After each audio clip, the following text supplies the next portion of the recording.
Oh, I should probably just start. Hello, everybody. How's it going? Hope you're all doing well.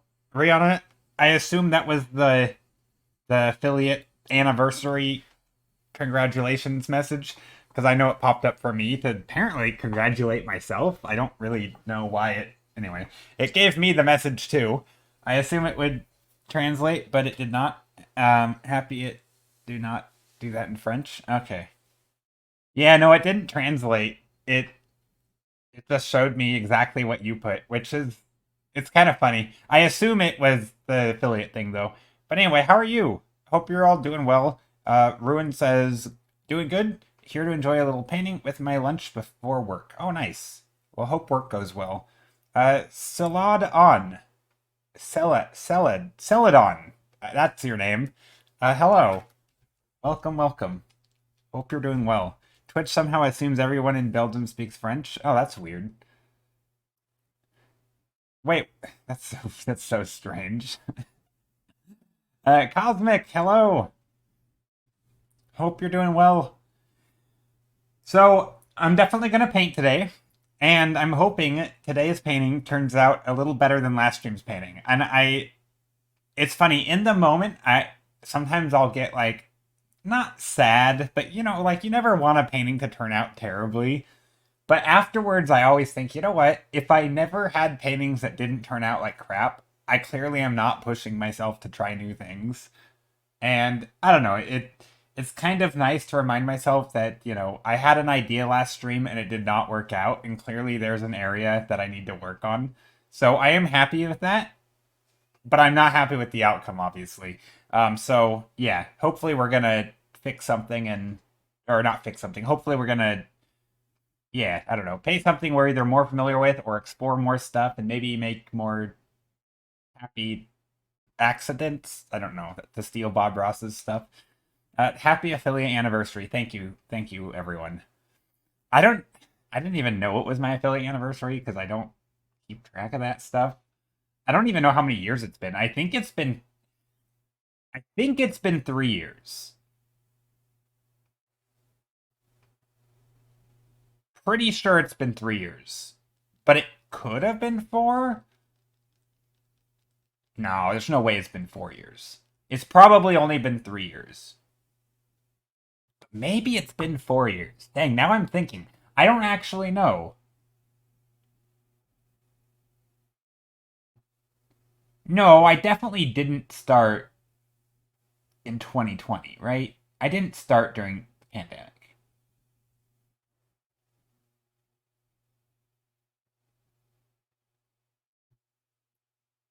Or I'm sorry, when I don't even know when that started now. God, I'm so bad with dates.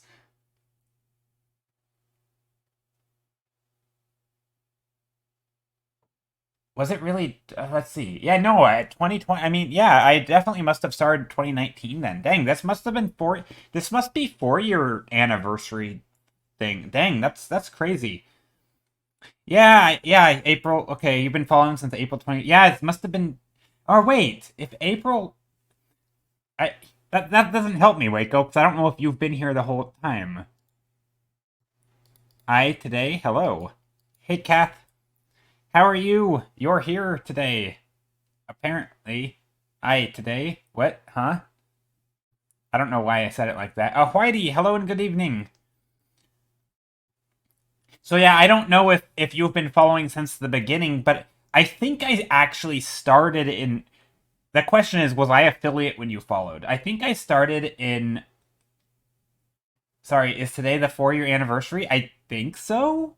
I'm trying to figure that out just without doing any investigation, and I could just look it up. But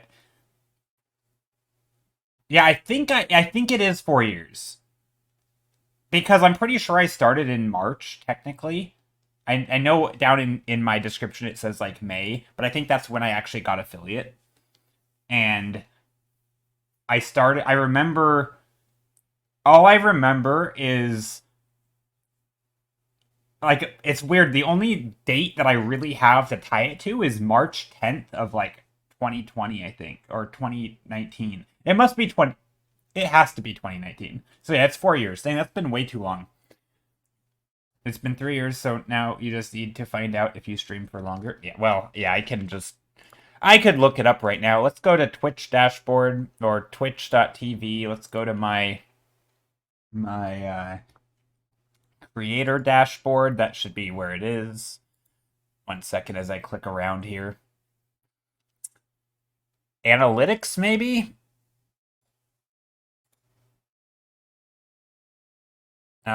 Stream summary. Okay, let's go back into time stream. Does it not go back that far? How do I don't know how. Let's see. Overview. Oh, here we go. Can I select it? Can I enter a date? Oh, you're not gonna.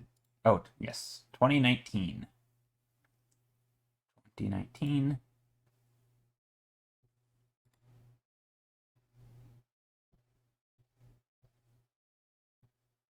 It's not updating. Wait, does it not go back this far? Oh, I don't think it goes back this far. I'm gonna be very disappointed. Or maybe I didn't.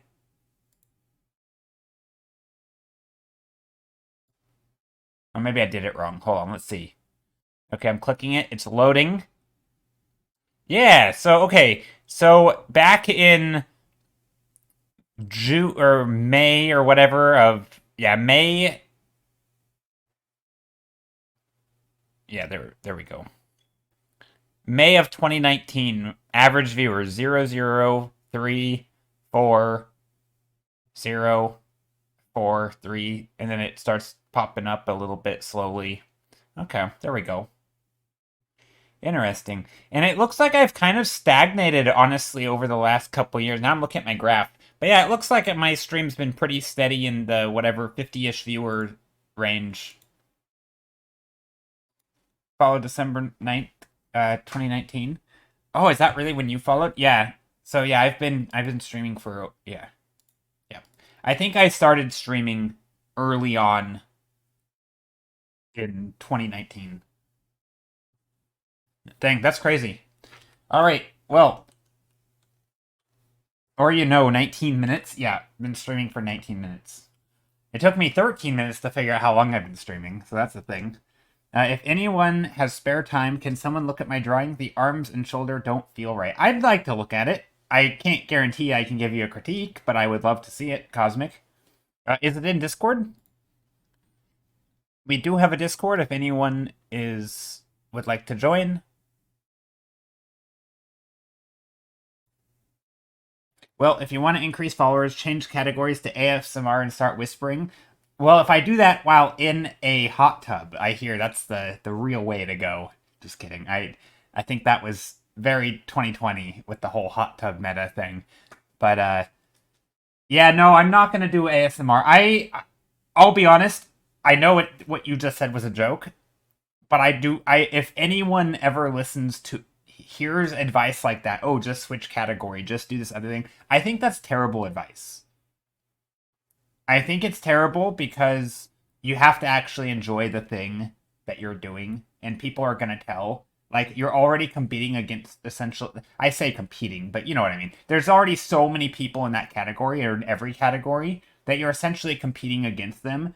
And that means you're going to be competing against people who are doing it for the pure joy of it as well, right?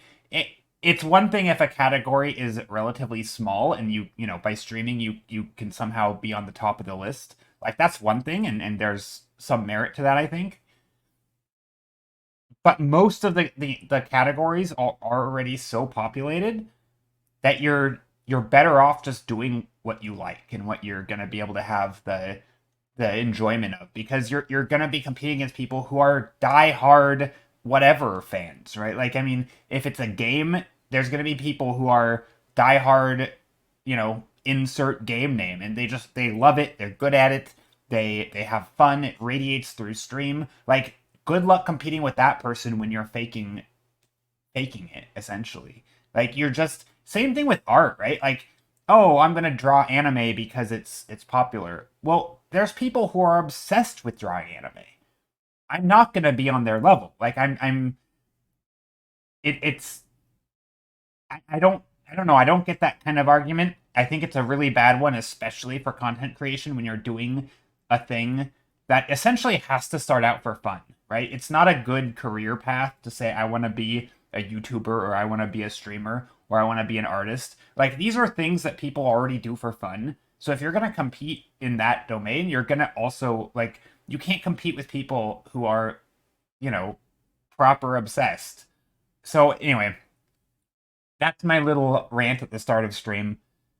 Do the thing you actually enjoy when it comes to art and hobbies like that, because there's already millions of people doing it, and thinking that, oh, this one's slightly more popular. Sure, it is more popular. Like there are other things than environment painting that's more popular, but also there's a lot more people doing it and a lot more people who legitimately like it.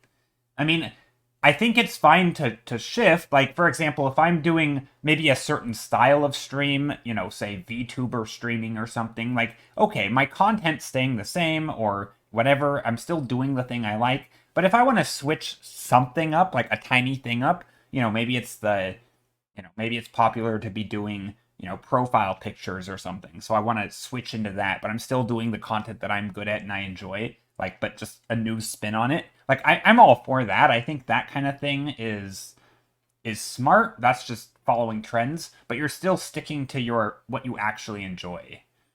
And I think doing that is super important because I just don't think you can compete. And I don't like the word compete because it's not like I'm competing against every other artist, right? I mean, I guess you can take that approach, but I don't. I'm much more of the rising tide lifts all boats kind of thing. I do think, if we can get more people to enjoy art, to do art, to make art, to view art, right, it's going to benefit everybody, and we're all in it together, kind of. So that's my approach to it, but also in a what do you call it, like capitalist or business sense. You're competing, you're trying to stand out, right? I mean, ultimately you are trying to stand out if you're a streamer or a YouTuber creator or whatever. I mean, I'm not like the best at this either because I don't feel like I'm a super social media marketer person and trying to push my content. Like I'm pretty terrible at it, all things considered, but yeah. But off to work we go. All right, have a good day at work. Before I leave, I challenge you to do a snow scene because it's too damn hot. That sounds like a good thing to start with. Let's start with a a snow scene. Happy affiliate anniversary! Thank you, Mama Vaxie. Decoy Jamin, 2 p.m. Saturday breakfast. Let's go. Nice. Did you just wake up? You just woke up. Lurk, gonna make some jam. Nice. Oh, speaking of jam, and you're probably not gonna hear this, Kath, so maybe I should wait till you get back because it's a jam topic. So, no, I'll wait. I'll wait till you're back. When you're back, let me know, and then remind me of jam because I have a rant here. Oh, okay, okay. So I tried this new fruit that I had never tried. So, have you ever eaten a prickly pear, or also known as like a red cactus pear, or a cactus pear, or a something cactus with pear in it? But it has like it's a cactus and it's a pear and it's not actually a pear. But anyway, we call them prickly pear or red cactus pear. I don't know what the other names are. Okay. Anyway, so I tried one. Well, I bought it without really even knowing what it was. I'm like, I want to try this. And it's actually really good. It's almost like watermelon. And I looked up how to eat them because I didn't know. I literally had the YouTube, how do I eat this food? And so I saw a video and they showed how to like peel it and it was extremely easy. But then they're like, well, most people make jams out of it. And I'm like, okay, I don't, whatever. I don't think I've ever had prickly pear jam, but I could see it. And so I bit into it, and I immediately knew why they make jams out of it. There are so many seeds. This thing is like you're eating a mouthful of pebbles. It's tasty, but the seeds are just there's loaded with seeds. It is. I know why it's not more popular because you pretty much would have to like mush it up and strain it. Like you'd have to turn it into jam or something to strain it. Or you just really like eating and swallowing pebbles because yeah, so anyway, it was actually really good, and I do recommend it. But if you like making jam, I highly recommend making prickly pear jam because it tastes good, and I can't. You don't really chew it. Yeah, well, yeah. So I couldn't. You couldn't chew it. You just kind of had to mush it up. It's like a. The consistency is kind of like a slightly more liquidy watermelon, but like it holds its shape. But like when you bite into it, it's like a mushy watermelon kind of. So you can kind of just like mush it up and swallow it. But yeah, if you chew the seeds, they're just like rocks. So anyway, I don't know why I'm on the rant about prickly pears. They're pretty good. I'll probably never buy one again because I'm too lazy to mush it up and strain it. But it's pretty tasty. Anyway, let's do a snow scene. Did you eat the red ones or the red ones or the yellow ones? I think you said red. It was red on the inside, but the outside was like a greenish red. It was kind of it wasn't totally red, but it was kind of greeny, but it had like red tones. Here, I'll let me just color pick. It was like this, but it had some red tones in here, like this kind of. It was kind of like this color. That's what I ate. It looked like this, and then of course it little bumps on the side.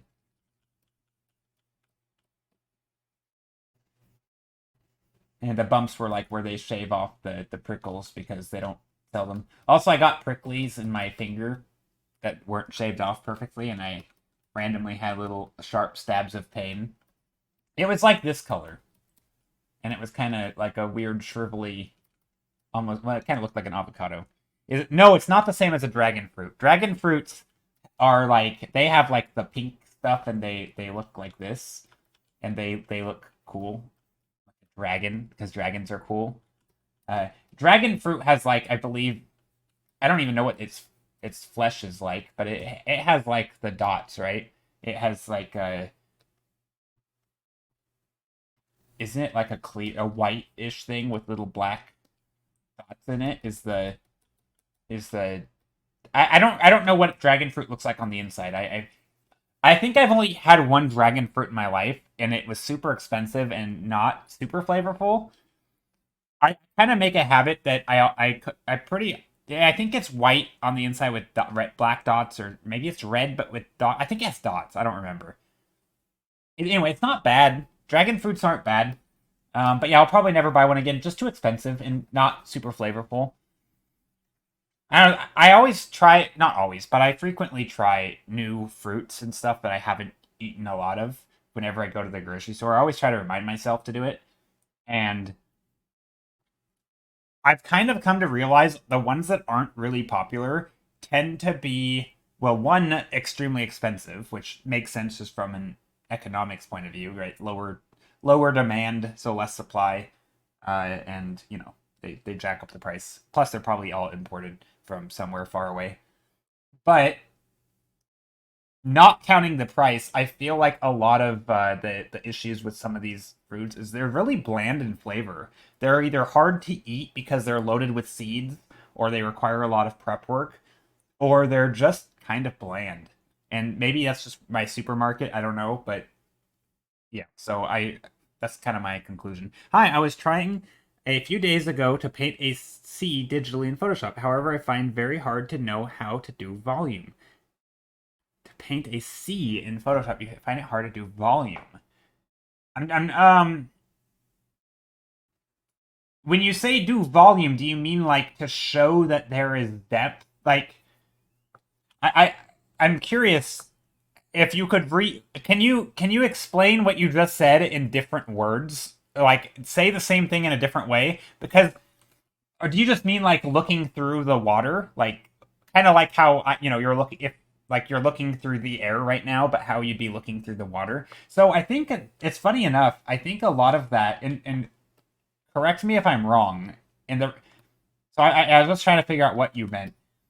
I think a lot of what makes stuff look underwater is just it has a really if you think of the water as air, there's a concept in environment painting called atmospheric perspective. You probably already know of it, but I'm going to repeat it anyway. It's essentially that things look they take on the color of the atmosphere or the color and value and all the stuff they take on the effect of the atmosphere the further away you get, right? So if you have a blue sky, the farther away you look, you're looking through that sky, and everything over a long distance becomes kind of everything over that distance becomes kind of bluish, right? And in water, it's the same thing. You're unable to generate yeah, but so I think it's the I mean I think it's the kind of the same thing, and again, correct me if I'm wrong, unless you mean like trying to paint like a what do you call it, like a cube or something,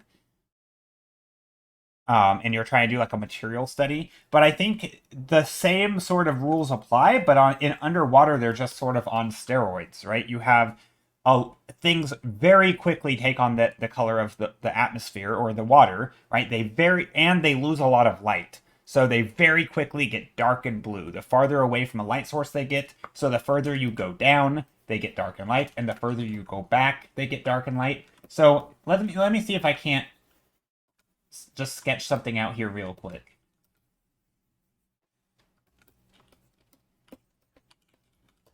Because I'm not really sure what you mean, but I'm only taking a stab at it.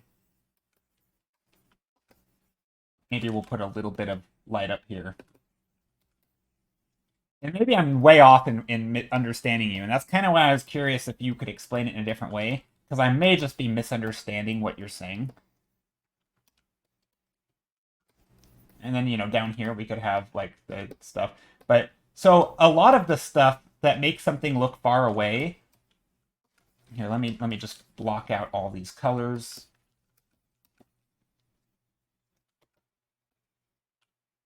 Let me take an airbrush. So a lot of what is going to make stuff look like there's a lot of depth is going to be it's almost like the fog, right? There's going to be a lot of fog, except in this case it's blue fog, right? There's still all the things that we have in a normal environment, like overlap and various things. Maybe, obviously I'm not using a lot of perspective, right? Maybe you have some stuff up here floating, but it's going to be very, very, it's going to look like it's really far away because you're looking through all this water. And then down here, it might just be little black dots. So I don't know if that's quite what you mean, where this stuff looks kind of far away because it's sort of lighter and it takes on the color of the atmosphere. And I realize I'm not drawing this perfectly, but this is kind of the same. It's kind of the same stuff that you would have in any other in a non-underwater environment, and that's basically by using overlap. You're using a lot of value, so this value is going from light, right? And I'm just going down here. Right, it's going from light to dark, basically, and then in the foreground, right? So you just have this gradient. And I think this kind of gradient is exactly what atmospheric perspective is. It's just a little bit more extreme underwater.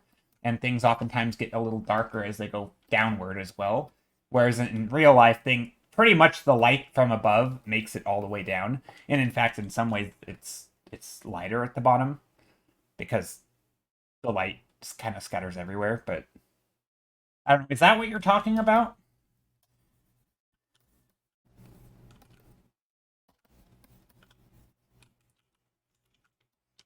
I mean, this may not be what you're talking about. I don't even know, but I think so. Where you're basically and I guess if I were to see your image, I think the main thing, maybe this is gonna be actually I've done a lot of stuff like this. Let's change up maybe we're gonna do some large underwater structure or something.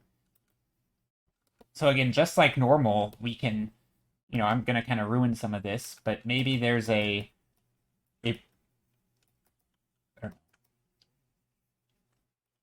some sort of structure down here. But you also can get some really pretty dark shadows, but even these dark shadows are gonna be clouded by all the atmosphere.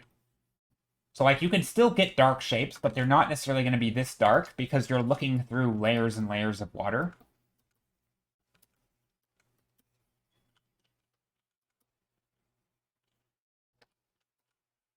And then of course you have the little things down here. And you could still have light come down here, right? You could color these things in, in reds or whatever. Typically though, I will say it's hard to paint a lot of color underwater if you go really far down because colors kind of drop off pretty quick underwater.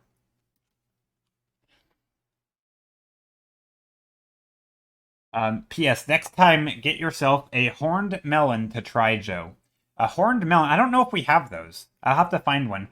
Store-bought dragon fruit has almost no flavor. If you can get it straight from someone's garden, it's way better. Okay, yeah, I don't think I can find a garden with dragon fruit where I live. I don't think they grow in this climate.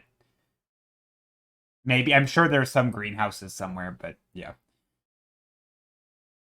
But yeah, also another one is pepino melons. Those don't have much flavor either where I'm from, just compared to other types of melons. They're they're tasty, but they're kind of watery and bland. So yeah, there's just a lot of weird fruits that I have been trying that are not super flavorful, and I'll probably never try them again because I don't really feel the need to. Anyway, there is this. Let's see. Maybe so this is kind of a boring environment. Wasn't doing much with composition here, but I think I can turn we can turn this into something. Let's ooh, here we go. Okay. So I'm going to just take this. I'm going to kind of zoom in and purely focus up here. I'm going to make the entire scene. Let's see if I can't do this. I'm basically trying to ignore half my painting while I paint the other stuff.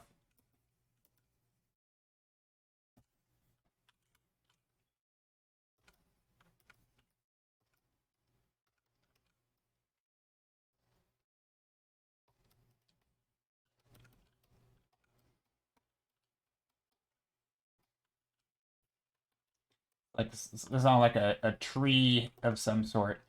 And even stuff like this. So I think a fun way to do underwater stuff, if you do have, you can start with the same value structure you normally would, but you have a lot of, essentially you can take an airbrush and you take your background color and you just blend it into the shadows and you make these colors mix because underwater has a lot of that light is gonna penetrate all the shadows because it's gonna bounce around, and you're just gonna get these darker areas that are still this dark. Everything kind of goes towards that dark blue color in some way. I don't know. But I always save that stuff for last. I typically just start with basic value structure, so darks in the front, lights in the background, and then I kind of add in other stuff. Except with underwater scenes, I typically go quite dark down below as well.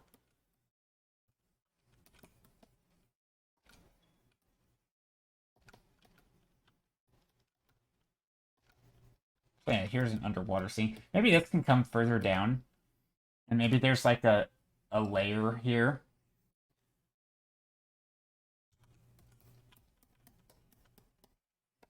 This can go really blue. It can go into the abyss.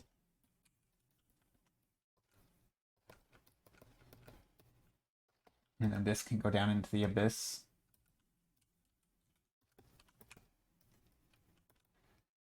This is also the abyss. Sam, I'm trying to change the perspective a little bit in the setup here because it was a little boring. I oftentimes start in paintings very much like this. Here, let me show you. So since you're asking about depth, right? And I guess what I was saying earlier about atmospheric perspective underwater, it's kind of the same thing as above ground. So if you think of this as a cloudy, overcast day, right? What I'm drawing is a cloudy, overcast day. There's no direct sunlight, right? Or you could also think of it as you're looking through fog, right? If I were to make a gradient, or just, I could either smooth out this gradient, or I could just use these colors. This is basically what we're looking at, right? We're looking at far away is the color of the sky, and everything gets lighter, right? Whatever color that is.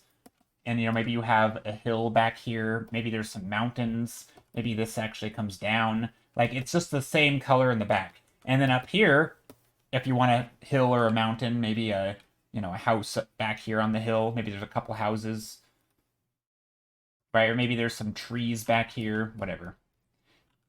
Maybe this hill goes back up on the other side, right? And of course, I'm going back in the background again, right? And again, same thing in the front. Oops, maybe there's some trees in the foreground, and they're darker because they're closer to us, right? And you very quickly get this whole sense of depth, right? It's like you're looking through space, right? This is farther than this, and you know that that's farther than that because this one is so light, right? So the same thing happens underwater. It's just everything is just a little bit darker, right? It's just like you took an airbrush and you just, you know, kind of did that to it, right? You've sort of just darkened everything. That's kind of the same way underwater. It's, again, I don't think I did a great job here. I need to keep working at it. Hey, Majar, how are you? Looks like dragon fruit mostly grows in south west coast if you're in the US. Yeah, they're much more south than I am. Yeah, I'm way too north for dragon fruit. Dragon fruit, I feel like, or maybe I'm wrong. Maybe I don't know much about dragon fruit, but I feel like it's a much more tropical fruit than where. Yeah, we don't really get oranges and anything tropical. No pineapples where I live. There's most good fruit is, well, not most, but there's a lot of tropical fruit, and yeah, we don't really get those. The cactus fruit. Wait, dragon fruit's a cactus fruit. Is it really? I didn't know that. That's still okay. I didn't know that. I suppose maybe there could be places though. I mean, it does get it still needs heat though, right? I mean, cactus typically is still hot and dry environment. I don't know if there's any. There are probably pockets of places where it could grow. Then, if that's the case, assuming that it grows in, you know, where you would think cactuses grow. Yeah, I don't actually know because there are some places that I think cactus can grow, but it's kind of rare. So yeah, maybe it could grow here. I don't know. I didn't realize dragon fruit was a cactus fruit also. I mean, I knew the cactus pear is, but because it literally has the pokies. Okay, let's try to work this out a little bit. Oh, I never looked at Cosmic's painting. Hold on, let me go and where is it at? Sketches and works in progress, maybe? No. Where did you post it? Or did you? Maybe not. Am I confused?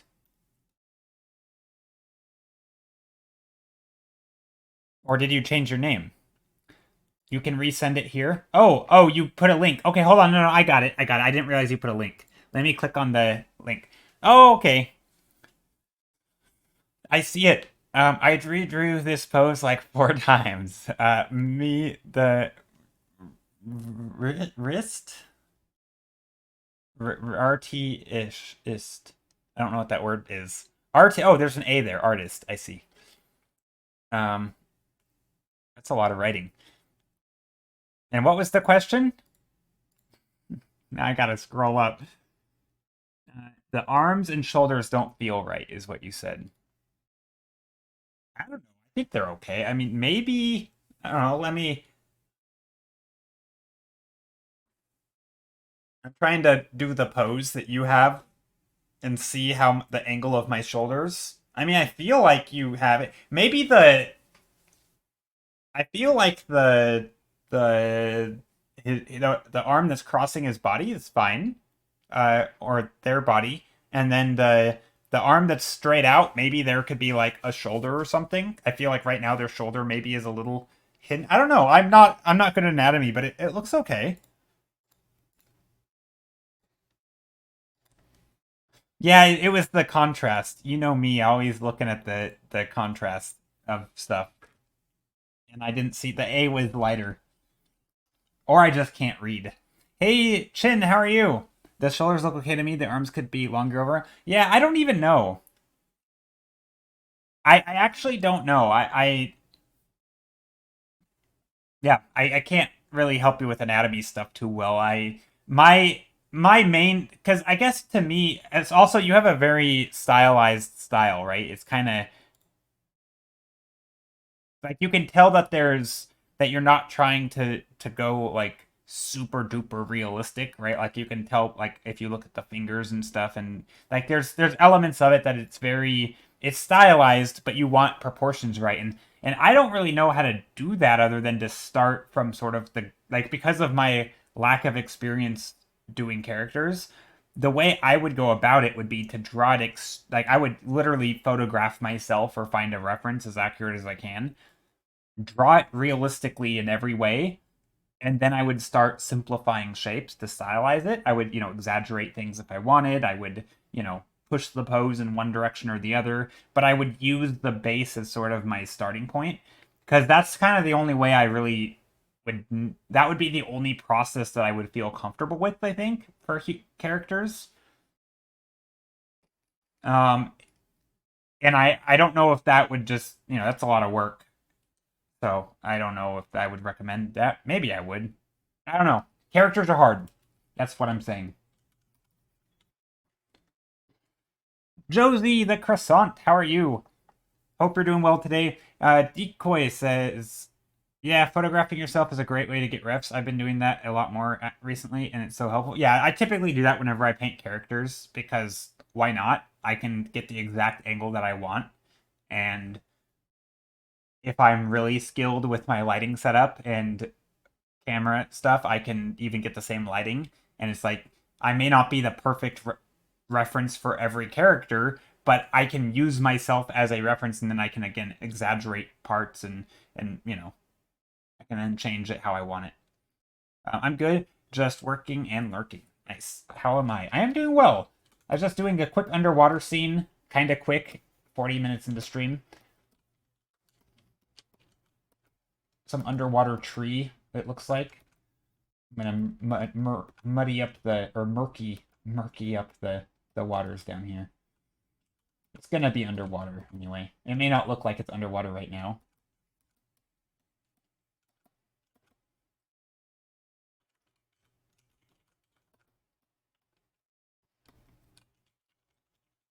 Just trying to make the shapes look decent or half decent. And then this could be something here. Maybe there's some dark cliff down here.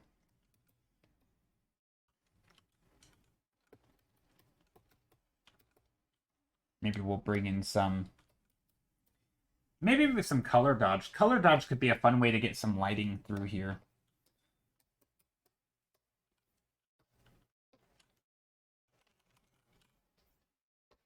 I'm a big fan of artificial lighting when it comes to underwater scenes because I think just one soft directional light source could be kind of not super nice. I don't know. It's not really my favorite typically.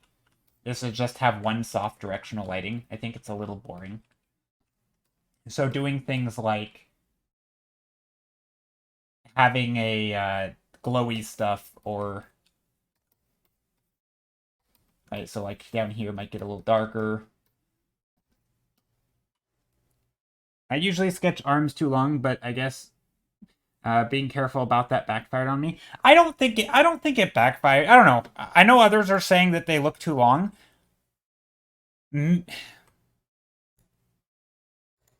I don't know. I don't think that's a major issue with that. I don't look at it and be like, wow, the arms are too long. Like, sure, if you want to get super technical, maybe.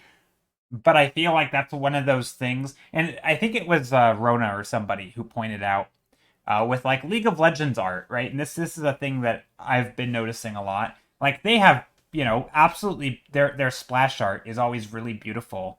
Obviously, it's very rendered. There's a lot of hours that go into every piece. I mean, many people will work on a single piece sometimes, but they don't even always have their anatomy right. Like it's not a top priority because they're more focused on all the other stuff, right? They're more focused on the overall expression and the pose, right? The gesture of it. They're more focused on the composition. They're more focused on the rendering and making things look shiny. They're making metal look shiny and leather look leathery and they're trying to make the stuff look like the things it is, and they're not. Like, I feel like anatomy kind of, outside of the gesture, it kind of takes a back seat in League of Legends splash art. And nobody looks at the art and is like, wow, their anatomy is so bad. And when they do, it's like not even that big of an issue because it still looks beautiful. And I think that's one of those things where, sure, you can always make your anatomy more perfect, but at some point you're going to get bigger returns by focusing on other stuff. And I don't know, I wouldn't worry about your anatomy there. I think gesture and expression and that kind of thing, I feel like those are more important. And not to say that they're bad at all, but I don't think it's necessarily like nitpicking over making a perfectly correct pose isn't the same as making something that reads really well.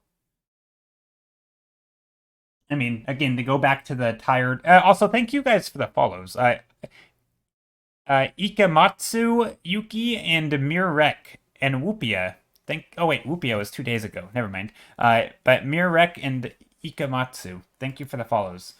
But this reminds me of like describing art as communication, right? It doesn't matter how perfectly proper you're speaking your language. If you're not speaking, if you're not communicating to the audience, then it's like hearing a professor talk extremely technical to like a normal person like me, and I'm like, what are you even saying? Like, I don't doubt that they're wrong, right? They're probably saying correct stuff, but I may not be able to understand them if they don't, make the conversation in a way that I can understand it. And I think that's where all the other art stuff comes in, right? It's not about being perfectly correct. It is about, at the end of the day, it's about communication, right? The same way that I can communicate by using slang, and you might even understand me better than if I speak super proper, right? Because sometimes slang may not be perfect, but it's understandable because people, So I don't know. I think that's kind of the where I fall on it. I don't like when I look at that art of yours. I don't think, oh, whoa, the anatomy's off. I don't think that. I it doesn't even register in my brain. I do register the style. I register the pose. Like, I'm not, I can kind of see that he's pointing to the words, right? I can see the expression of it. And there might be ways to make those things ever so slightly stronger. Again, you'd have to really focus on gesture and that kind of thing. But I don't think, I mean, even then it still reads. I feel like it gets the point across, right? If we're talking illustration, I think it does the work that, it tells the story. And there's always stuff you can work on, like you said, anatomy if you want, and but I wouldn't fuss over being technically correct in anatomy as a first step. Not that you're in your first step; you've been doing art for a long time, but you know what I mean. I agree, but I've been trying to get better at anatomy lately because I want to get an animation job when I'm older, and some colleagues like to see that I know my anatomy already. That's true. It is. I think that's good. I think that's where doing life drawing is good, because then you can show that you're capable of it, and you can do it as a study, but it doesn't also have to be in the same image as, say, your more stylized stuff, right? Like, you can obviously bridge the two at any point, but showing, and I think that's where like doing what do you call them, like life drawing, or what do you call it, just any sort of gesture sketches, or life drawing sketches, whether it's from life or photos, probably doesn't matter too much. I don't know. I'm not a figure person. The figure drawing is the word I was looking for, by the way. Yeah, I'm not a good person to recommend that, probably, but I do feel like you don't necessarily have, like, if you're doing stylized stuff, like, The Incredibles, right? Also, why is my music so loud? What the heck? Stop blasting my ear. There we go. Salty Q. Is that your name? Saltique or Salty Q? Jam is made. Nice. Yeah, Chin says, yeah, I think it doesn't always have to be correct, but I feel like it should be something that should be understood, sort of. Yeah, I mean, if it feels wrong, right, when you look at it and you're like, something is off, then sure, maybe there's things to tweak, and, you can always try to problem solve what feels off. But it could also be the case that something feels off, you notice the anatomy is off, but the anatomy is not actually the thing that's making it feel off, right? Sometimes things are wrong, but they don't actually contribute to the overall feel necessarily. I think more than anything is, and I know this is a weird thing to say, and I'm not really prescribing any sort of thing for you because, again, do what you want to do and, just keep drawing cool stuff. But I do think sort of perspective and drawing forms in 3D seems to tend to be the big thing. You like number one? Thanks. Yeah, it's okay. I am slow today. Let's put some shiny stuff down here. I feel like we need some glowy.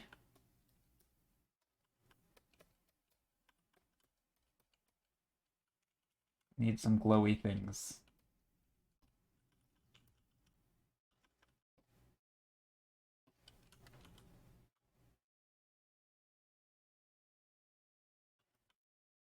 Here's my glowy stuff.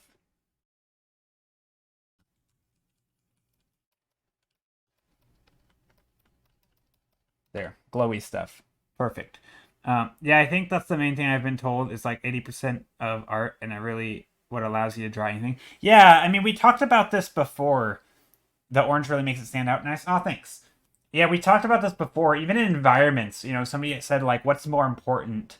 They said composite to study composition or perspective, and I think again, and my answer is basically perspective because composition you can only go so far before you need to know perspective, right? Because perspective feeds into it, right? What angle you're looking at in your image, what are you looking up or down, or how you frame your object in your composition like that. Perspective matters, and it kind of matters in some ways for everything you draw, right? If you're drawing clothing around a body, if you're looking up, it's going to have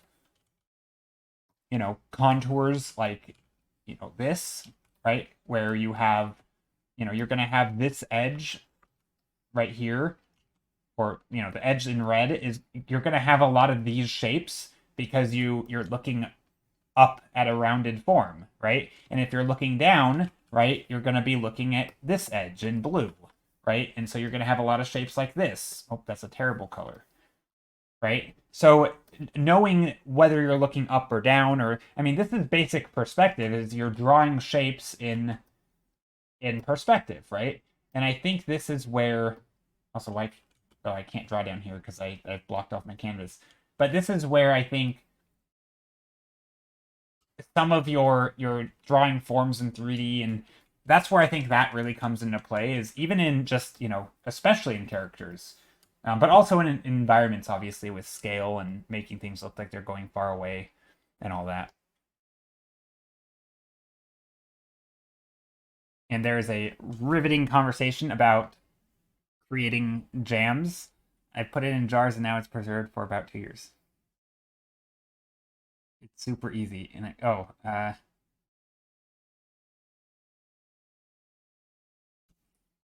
see. There's a lot of other stuff, but yeah,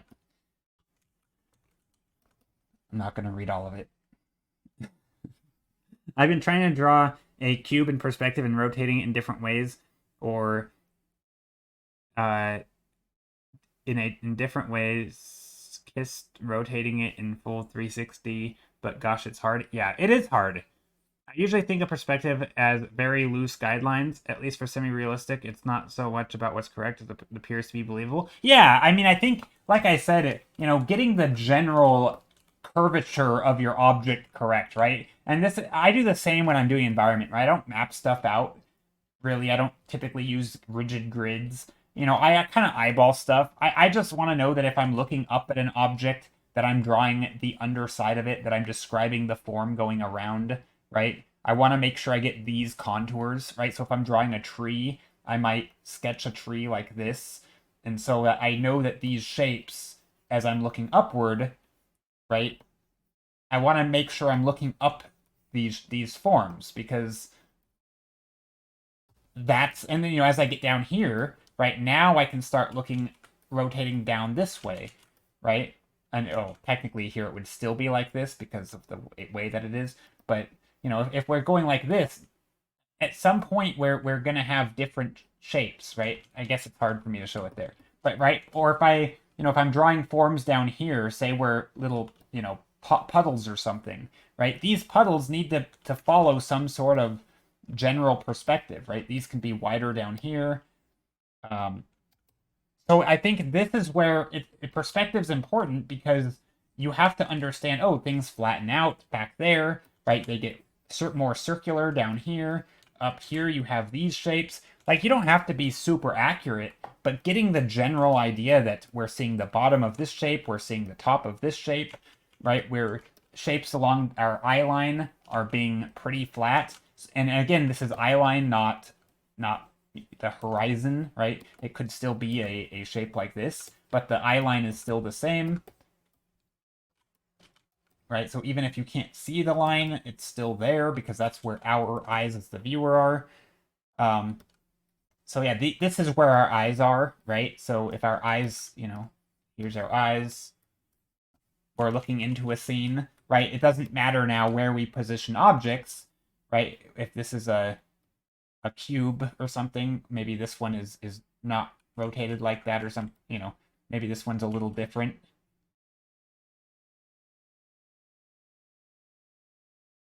Right? Like everything, these still are going to converge down here on the eye line, right? Assuming these aren't rotated and skewed in weird angles, right? Obviously, like this is going to converge out here because it's skewed. But like understanding that, this is where our eyes are and we're viewing every object from this vantage point. Like, again, it doesn't have to be perfect, but it needs to be enough in your head that you start, when you're sketching, forms. I mean, this is super common with characters, I think. People, especially when you're, let's say you draw, I'm going to goof this up, by the way. You guys are going to laugh at me. Like, if you're drawing a character, right? Here's a character. Here's their pants, right? This is their shirt. Here's this. Here's their arms. I'm drawing flat lines for everything. But now imagine I wanted to. A lot of people will do this, right? They'll get their shirt, then they'll make their arms. They'll understand that armholes go like this, right? Because they practice it so much. So they understand the perspective here, but then they get down here and they'll go like this or something. And that only works if you're looking up at it. Or maybe they'll go like this, and it doesn't make sense with the rest of their image. They have this. It's like, if your eyes are here, it might make sense that you're looking down at these ankles, right? But if you're looking at these ankles here and you draw it instead like this makes no sense, right? Because we can't, if our eyes are at this level, we can't see this roundness here. That doesn't fit with the perspective. But a lot of people will draw things like this because that's just what they're doing, right? They're drawing these shapes and these forms, right? They might draw things, maybe they're making little edges here, right, and here. And so they just do the same thing down here, and suddenly their perspective is all goofed up. And they just didn't realize it because they were so much in the habit of doing this. So understanding why these forms are the way they are, right? This form is round because we're looking up at a cylinder, right? And these forms should be the other way, assuming that your eyes are oops. Assuming this is where your eyes are, right? And these cylinders should be that way because we're looking, right, this edge versus this edge, right? So that kind of thing is, again, this is like, it doesn't have to be perfect. It's just, the general shape needs to be right. Or I say need, but you know what I mean. I get it wrong all the time, by the way. I'm not trying to preach too much. Twitch is almost forcing me to wish you a happy affiliate anniversary. I hate it that they do that. Cassini, how are you? And thank you for the happy affiliate anniversary. I didn't even know that was today. I didn't even know that was coming up. It's not something I really care about. I am like not someone who cares too much about anniversaries like that, at least not on Twitch. I mean, it's kind of cool, though. I think it's 4 years. I don't know. Maybe? I usually think of perspective as very loose guidelines, at least semi-realistic. But, um, wait. At least for semi-realistic, it's not so much about what's correct, so what appears to be believable. Yeah, I totally agree. I used Control Windows C the second time on Wednesday. Oh, nice! So if you guys don't know what Control Windows C is, it is the best thing ever for values. It literally turns your screen to grayscale, but you have to enable it first. You can go into your control panel thingy and just type in color filter or grayscale, and it should pop right up. It's called color filter, and you can just enable it, and then you can shift your screen to black and white. It's amazing. And it's a great way to check your values. It looks like this. So if I hit Control Windows C, it will bring my screen to grayscale, and I can check my values to make sure they still read. But to enable it, you go down here and you can type color filters, and this is the option you'll click. You click it, it'll bring up a screen, and you can literally toggle this on and off. But first you have to allow it, so you click that check mark, and as long as it's checked, you can toggle it on and off. If it's not checked, hitting the buttons don't do anything. So make sure it's checked. Then you have a quick access to a color filter command. It's amazing.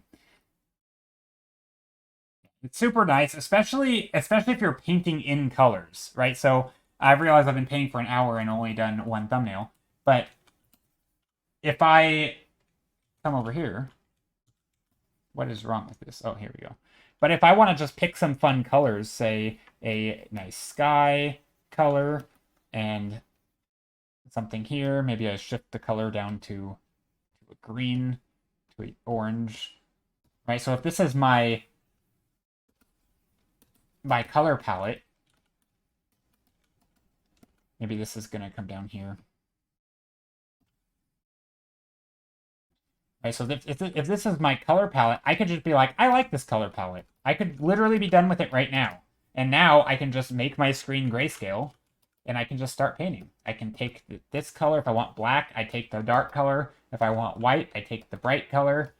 And I can just start making an environment.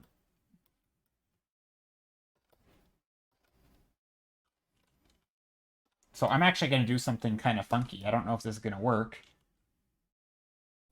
I'm going to make something in perspective. It doesn't have to be perfect. I'm going to try to do let's see. How do I want to do this? Like this.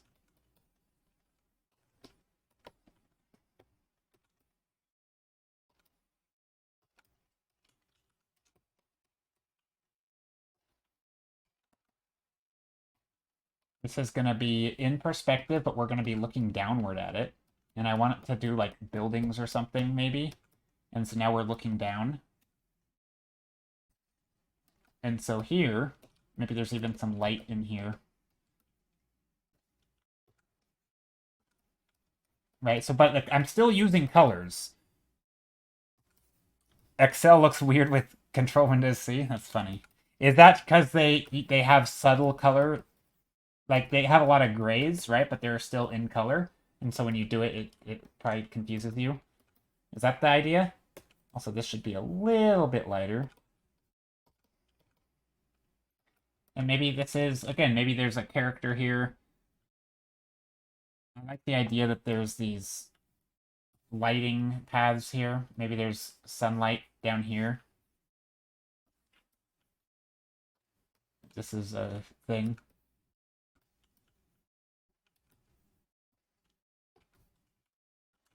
Maybe there's even light coming here, cutting through the scene. Oops. This should probably, composition-wise, I want to darken this. We should be seeing the top of a character. So we are looking downward. So just like I was doing before. Right, we're looking downward at the character, so all the shapes are... Right, here's the shoulders, here's the head.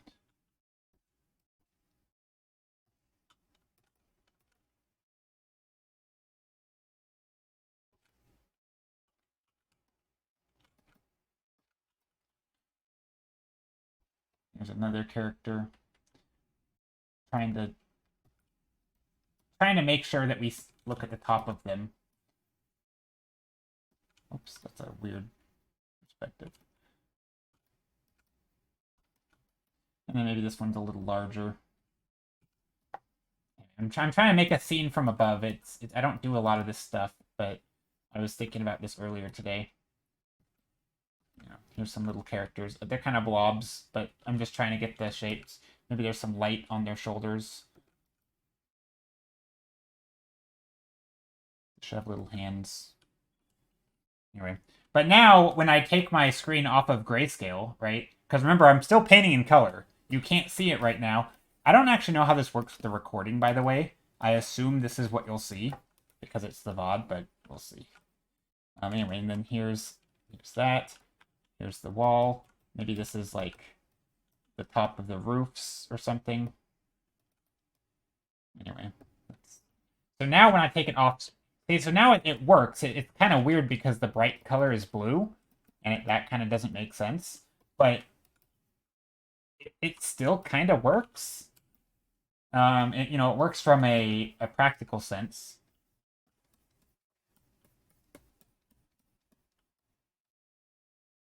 I'm not a huge fan of the color palette, but, it works. Definitely some sort of story or something. But I'm going to take the same painting, and I'm going to fiddle with it, with the colors, just to see what happens. I'm going to shift until that blue is the yellow.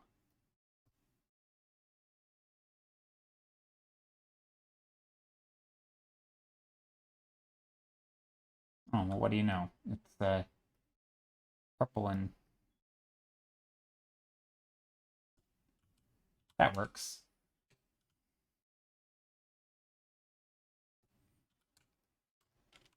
There's a lot of things I wonder in Excel. What do you mean in Excel? Why specifically Excel?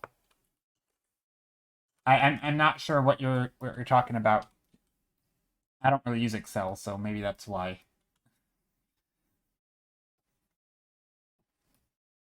Maybe it's a bit dusty. Maybe all of this is dusty, and then we're gonna blast it with color dodge.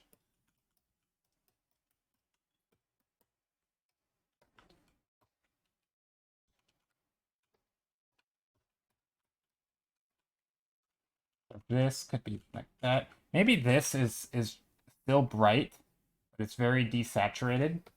This. I don't know how to show that this is... I guess this could still be in shadow. That could work. Maybe this is a bit more blue. That could be nice. Get some blue shadows in here.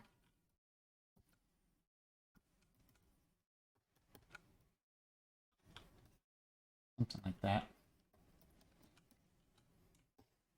Kind of a fun color palette, I feel like.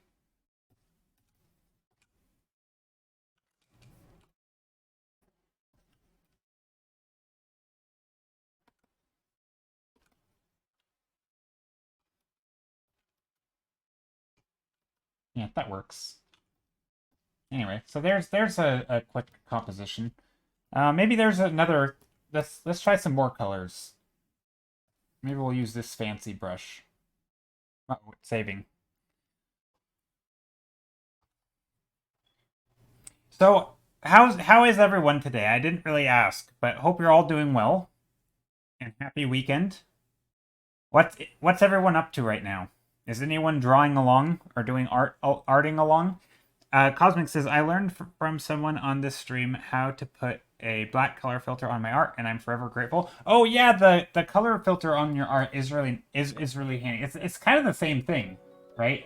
Color filter on your art is the exact same effect as this. So notice how when I turn this color filter on, it doesn't actually change anything because it's already on. So it's actually the exact same effect. The nice thing about the Windows method, the Control Windows C, is that you can actually color pick from your canvas, and it still affects the color. So I can paint just like this, oops. So if I color pick like this, right, I'm color picking from my image from over here.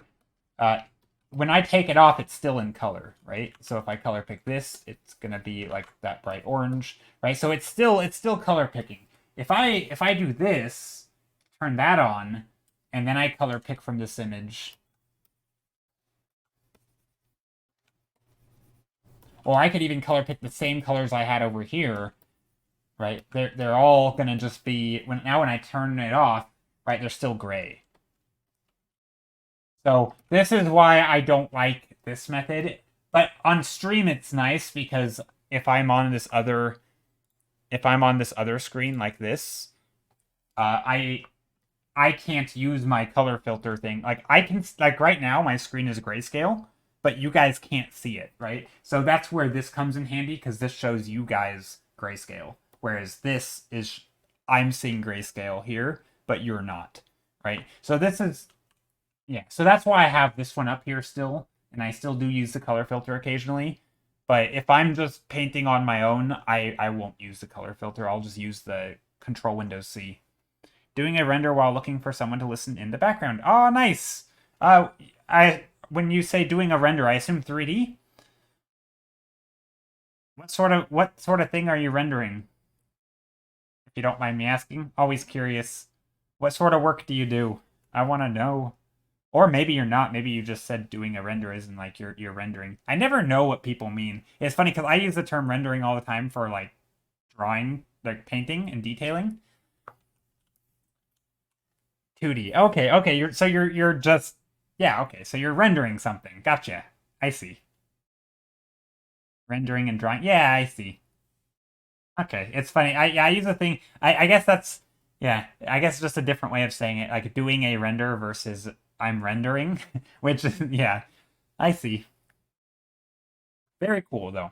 Well, happy lurking and happy arting, and hopefully I can provide some background ranting for you. I like to rant about random art topics. I'm doing a form drawing of models. Oh, nice. It's always good. I need to do more figure drawing, just to kind of brush up on it. Okay, let's pick some fun colors. You know what? I'm gonna do a painting with these colors because I like them from last time. But I'm going to have a composition kind of like this, where we're looking downward. So I'm gonna put in some gray blue shadows.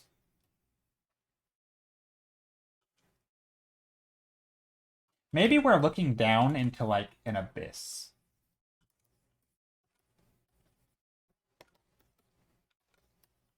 Let's see how to draw this. I'm kind of just experimenting here, so bear with me. I don't really have an idea in my head. I know that I want something to be dark down below. And then it's going to be light up above. So up above is going to represent lightness. And down below is going to represent, here, let's go like this. So it'll be bright. And then there's going to be dark.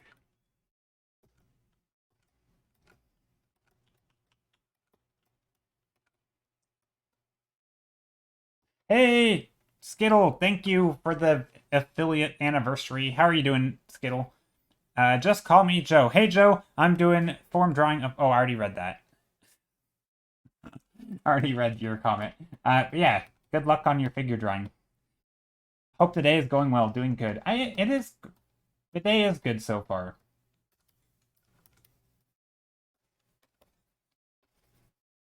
I'm sort of trying to do a redemption stream from last time where I felt like I goofed stuff up. And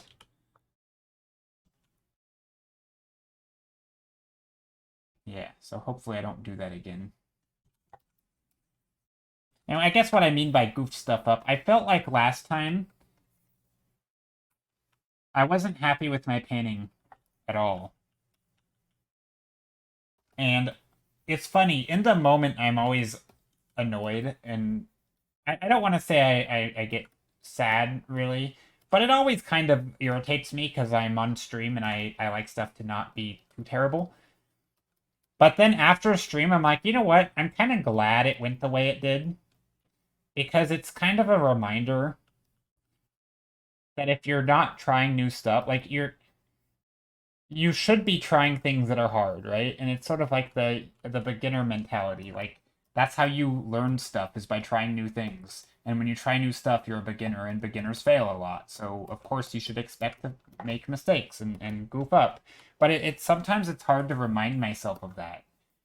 And so I'm kind of glad I tried something different last stream and it didn't work out. And it also gave me something to think about and to sort of try and problem solve why it didn't work out. So in some ways, I'm kind of happy, but it's always a hard to sort of get into that mindset of being okay with making stuff that you're not super thrilled with. So I'm pretty grateful for it, honestly, but it sort of made me grumpy last Thursday. Yeah, it was on Thursday. Which I'm normally not a grumpy person, but I think the thing is, though, and it's funny, I never really had this issue except on stream, and I think that's just because I'm doing it in front of people. If I were doing it on my own, I don't really mind when a painting doesn't go too well, as long as it's by my own intent. Like if it doesn't go well because it's by my own hand, I'm pretty okay with it. When it happens, like, you know, if my power goes out and I lose all my work, that's obviously going to piss me off because obviously, you know, I may have liked what I was doing and then I lose it all and it goes, you know. So that's, I think there are circumstances that I can still get annoyed at. You know, think computer crashing while painting, those that's never fun. But you know, if it's me, it's kind of like losing video games. If you play like League of Legends or any of those team games, any MOBA, Dota maybe, Dota 2. You know, it's like it's okay to lose games, but you don't want to lose a game when you were winning because your teammates disconnected. You know, like that just sucks. It's like, dang it, we deserved the win. But like if you lose because you played worse, it's like all right, whatever. It's still fun. It was still worthwhile. You know, you played good or you tried. Um, yeah, I don't know. Maybe that's just me. I don't mind.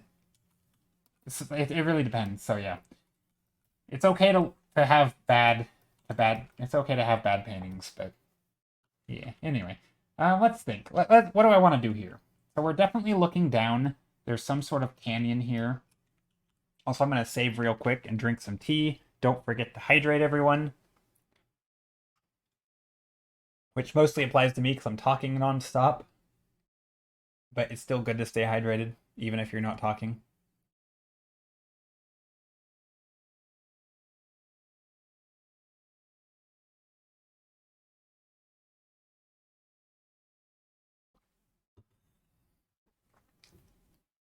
Okay, and Skittle, you say you're on a mini break in D&D.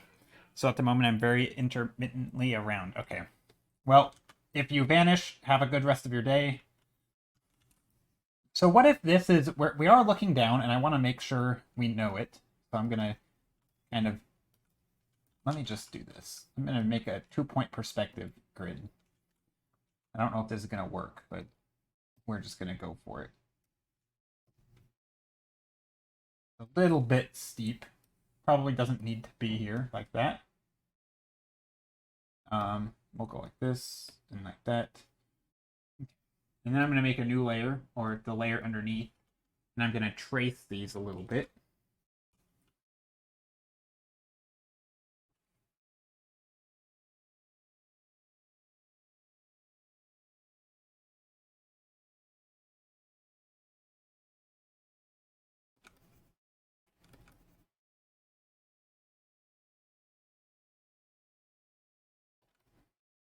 And I'm also going to paint in between here, which is like the texture is going down. I'm painting them in this sort of grid pattern,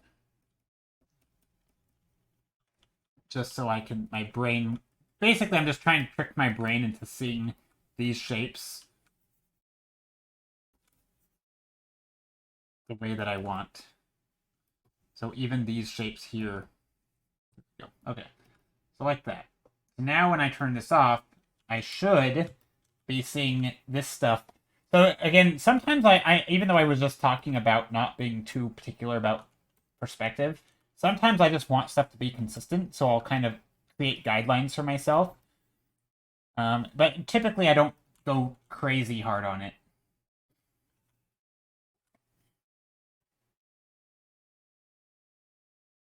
Maybe this is a dark shape here. Maybe there's even another path that goes over here.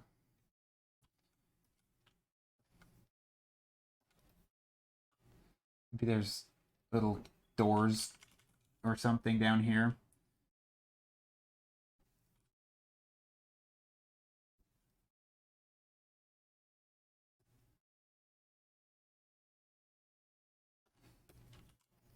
I don't know. It could be something. It could be little houses, maybe. It could be a thing. Little houses, and these could be the roofs. I wasn't expecting these to be roofs, but it could be fun. Let's go like that. Little roofs here, and maybe these can, again, follow the perspective. I watch you with the inspiration to draw and locate to draw D&D locations for the group I DM for. Oh, that's cool. There's a couple people who do that. I think Rihanna just was it Rihanna? Rihanna just drew something for D&D. There's been a lot of people drawing stuff for D&D, and I think that's awesome. Yeah, drawing D&D locations definitely seems like a fun thing. Whoa, a cavern. Yeah, kind of a cavern. We're looking downward at it. Maybe there's little bridges that come across this way or something. That could be fun. And then maybe there's another one over here, but this one's in the dark because I don't want to, draw attention to it because it's not in the, it's kind of guiding our eye off the page, so I'm going to darken it. So I don't want it to be bright. But yeah, maybe there's something over there. Maybe this one has these little, maybe it's sort of intricate. Maybe there's little,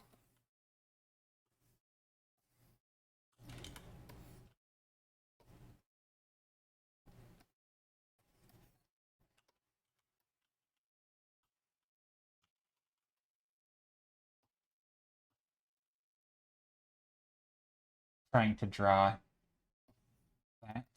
Don't know if this will work. Get the idea. Ooh, D&D Valley River Town. Valley, yeah. This I don't know what this is that I'm drawing right now. It's kind of, sort of. I don't. It's just kind of into it like an abyss almost. And if I were really smart here, I would actually put lighting in an interesting way, like maybe right here in the middle of the bridge or something.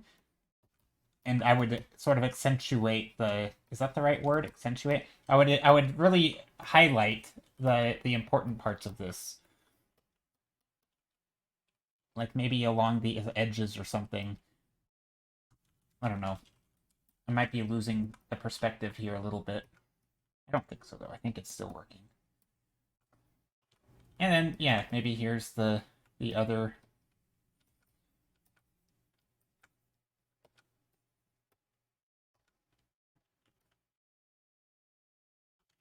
Let's see, how do I want to do this? I think this roof up here is a little confusing, but that's okay.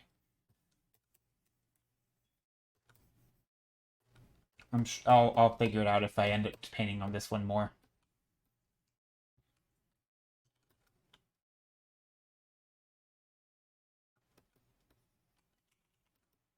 Maybe this is like that.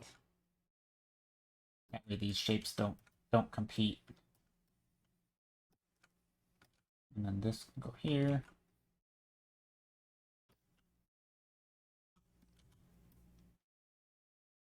Something like that could be cool. Anyway, be aware of group hobbits, an elf, a dwarf, and a few humans that might walk through on these narrow paths. Nice. Okay, so there's that. I am trying to push myself a little bit with the paintings today, a little bit different than normal. I'm trying to do more perspective-y stuff. I do a lot of things like this, which I'm pretty comfortable with. Um, sort of these, valleys or just vast landscapes with things in the background, sort of looking, eye level, looking across an area. Its roofs there might look like a gorge. Well, it is. So these were supposed, I mean, it could have been a gorge. Maybe they're built into the side of the mountains. I mean, again, I haven't really decided what it is, right? I could change it. I mean, I might still change it. These could be, this could be rocky structures. But yeah, this was like going to be paths along something. Maybe a gorge of some sort. Again, I don't know. I hadn't really decided. That's kind of the beauty of art, right? Is if you're trying to come up with an idea and you maybe establish a mood, um, and you just never really know where it's gonna go. So it could still be anything. I could make that decision. Reminds me of the stuff I always wanted to build in Minecraft. Minecraft is great. I actually have access to a server right now that I haven't been on in a while, and I should play because it's fun. But I typically only spend a few weeks in Minecraft, and then I kind of get tired of it. But it is fun to go back, and it is always it's always sort of inspirational. It's inspiring to, yeah, I do have a list of tools. Exclamation mark tools is the command. Here, I will type it out for you. Tools. Yes. Yep. There we go. Clip Studio Paint, Wacom Cintiq 22 HD, Not Touch, Pure F, and Earl Grey Tea. Those are my day-to-day tools. For anyone wondering. Okay. I'm gonna start kind of grayish. I'm gonna do a lot of gray paintings today because I'm really feeling color dodge. Heyo, Spiritless Wolf, how are you? I am feeling color. Let's just fall back on our comfy stuff. Let's do some comfy paintings. I'm feeling good about today's paintings. I'm sort of pumped up and thinking it's gonna be okay. Everything's okay? Nice. Glad it's going okay. But yeah, I'm excited about today's paintings. I think between some perspective paintings that we kind of redeemed ourselves from looking downward in the paintings, doing some downward perspective.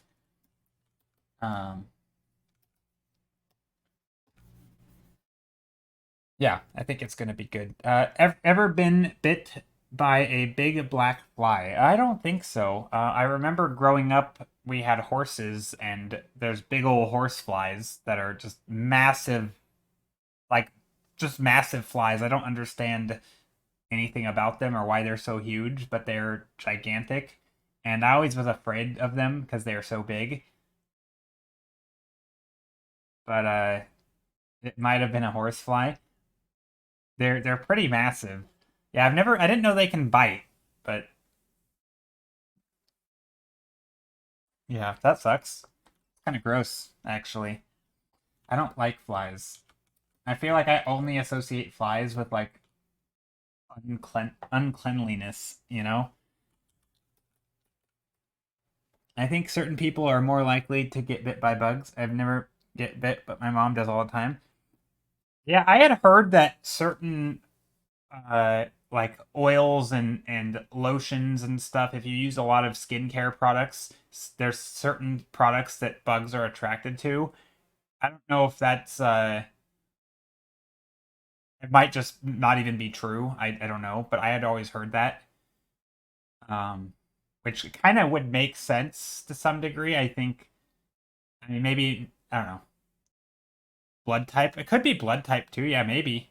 I don't know. There's probably good research on it. I'm sure there's very accurate answers online. Honestly, that this is. I think this is like a well-known thing, and I'm sure there's lots of research into it because it seems like an easy thing to research. And I can't imagine people haven't found been able to create situations in which certain people get bit more. Like it just seems obvious that that would be a thing. So I would just look it up. You could probably just go to like Google Scholar and put bug bites men versus women or something, or something like that, or bug bites based on blood. You just put bug bites, even not men versus women. Probably not that, because that would be. Because I know there's a myth, or maybe not a myth, but there's a saying that oftentimes, I don't know, it's kind of old timey, but it was always like a joke about like certain people getting bit more by bugs. I don't know what it's from, but I would just look it up. I'm sure there's good reporting on that. Seems like one of those things, you know? Of all the things to ask the internet, I feel like that's not a bad one. Okay, I'm making a mountain, but on the mountain there's going to be a house. This is totally the shape of the house. Nice red roof.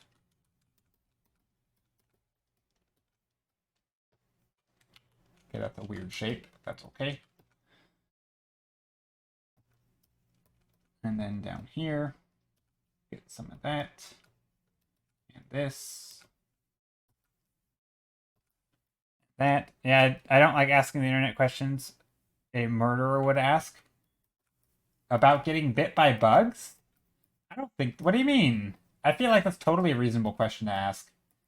But yeah, if you ask too many weird questions, you might be put on a list or something. I don't know. It's funny. I feel like I remember seeing an art meme about like the stuff that people look up for references is like will probably put some people on a list because they're searching like, what does, like just weird things, just like what, people looking up like toe anatomy or like just random weird stuff that is like, okay, this is strange. Like if you were to look at an artist's like search history based on references, you'd be like, what in the world? Why are you looking up random stuff? I don't know. Some people, you just never know. You just never know. Mosquitoes apparently likes your smell, so they bite you. Yeah, but what sort of smells do they like? No, I don't think toe anatomy puts you on a list. I was just trying to find a mild example, but just it's not the specifics, it's the combination of things because like people have such weird groups of, yeah, that was a stupid example, but you know what I mean. Yeah, like in writing's probably a better example because if you want to know, maybe you want to find, maybe you're writing a murderer in your story and you want to find a way to kill people. So you're like, how to dispose of bodies, and you're writing this kind of thing because you want to find solutions for your character, right? And now it's like, oh my god, you're constantly googling how to dispose of bodies and like poison, undetectable poisons, or how do you detect such and such poison. It's like, oh my god, you're probably on a watch list now. uh but yeah, it's like you're just researching for writing. But I mean, the same can be true for art, right? It was hard for me to come up with a good example because in art you often don't need to know the specifics, but for references you can still find some weird stuff. I remember once I was searching up how to make cyanide and how homemade cyanide works. Oh no. Yeah, sometimes you're just curious. Honestly, real murders probably don't go. I believe I literally just saw a video. It was, I mean, I take it with a grain of salt because it's just, big YouTuber making content. But there was a video where a guy was literally caught because, not because, I don't know if it's because or just he was just dumb, but I guess he had like murdered the people he was living with, and he was literally Googling how to dispose of bodies. Like that was actually what he was like. Yeah, he was actually googling it, and like it played a part in the investigation, I guess. So like people are dumb. I mean, people literally record themselves doing crimes and put it on Instagram or on Twitter. Like, who films himself committing a crime and uploads it? Like, people do this, right? The amount of people who have recorded themselves shooting guns out of their window of their car while like driving down busy streets It's like you're literally committing crimes and you're filming it and you upload it. You chose to upload it. Yeah, people can be dumb. Let's just put that out there. But I know that everybody here is way smarter than that. You wouldn't ever. Well, first of all, don't don't do stupid crimes. Like if you're gonna do a crime like jaywalking, where it applies to certain people in certain circumstances, and if you do it safely, it shouldn't matter, and nobody's actually, I think I'm not like a weird person who thinks that just because something is law means that it's morally correct or wrong or whatever. Like I, I don't think the law always aligns with morals, and I think there are things that are perfectly okay to do that are not endangering yourself or others that technically are illegal. And I think if you are aware of what you're doing and you do it consciously, I think it's okay to sometimes break the law. I'll put that out there. I'm not like a purist on that matter. But most of the time, if you're just like breaking the law, don't don't record yourself. Like what the heck? That's stupid. Don't do it. I've seen a video where somebody decided to break all the stupid crimes. Yeah, I mean, there's totally stupid crimes out there. Like you can't eat cake in the rain on a Sunday in in this small town in Canada. It's like what? Why can't you eat cake in the rain on a Sunday in Canada? I don't know. Because some weird old archaic law of somebody doing this and probably caused problems, and they decide to pass a law that says you can't do that very specific thing, and now it's never been abolished or something, right? Like, yeah, there's totally obscure laws that just shouldn't. Yeah, and most laws, they come about for a reason, and I guess that's what I'm getting at, right? Laws are made because of a problem that someone, because of a problem. And if you're not replicating the problem, but you're replicating the breaking of the law, this is where the moral area for me kind of breaks down. It's like you must wear a hard hat in a construction zone. Well, what if they're off duty? Or what if the specific thing that they're doing in that construction zone is like, I don't know, something that would never in a million years require a hard hat, It's like, are you breaking the law for not doing this thing that the hard hat's not going to protect you against? Like, probably, I don't know. I think there's always weird edge scenarios that's like, well, technically it shouldn't have mattered, but it's still the law. So anyway, I don't know how I'm on this topic, but I think that's where my morals lie. I think yeah, that's where my morals lie. I don't I personally am not going to break the law, but I think there are times where someone does break the law. I can think about it and be like, were they actually putting themselves and others at risk? If yes, then sure, it's bad. If not, who cares? You know. And yeah, that's where I stand. There's a great UK police video about a cop who did blackmail one guy and investigated his own crime. Then the police searched his PC and found searches like how to make money fast with crime. Oh my god. That's so silly. That sounds like something that you would see in like a uh what's in like a Bugs Bunny cartoon, Or something just so absurd. I don't yeah. Okay. Oh yeah, we were gonna do a snowy painting, right? Also, Darkness Alt. Thank you for the follow. I was gonna do a snowy painting.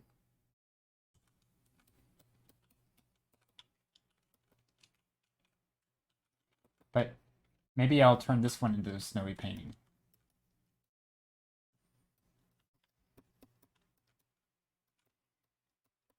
But first, let's just finish this a little bit and make it a little better. Trying to figure out what I want to do here. I guess this could go like that shape. Technically, if this is this angle, this needs to be the horizon line up here somewhere. Or eye line.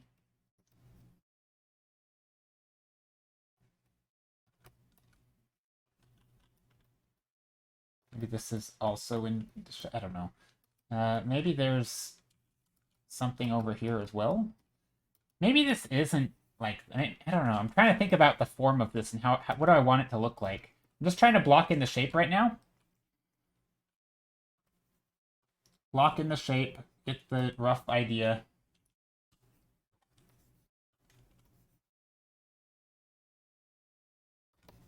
I kind of don't like... Oh, I know what I want to do. I'm just going to make some organic shapes around here, like this. And see what happens.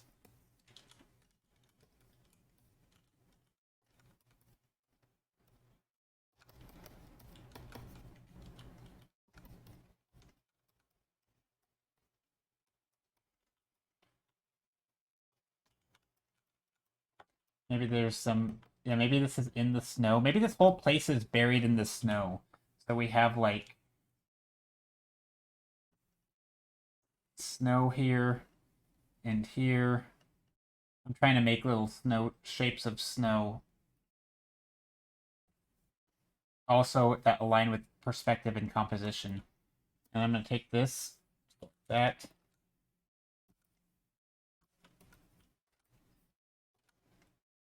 And then here, snow oftentimes make these little things like this.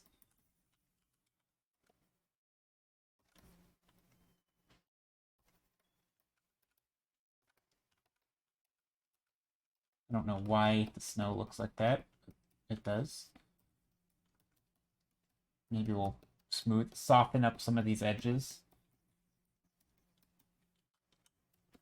There, something's underneath the snow.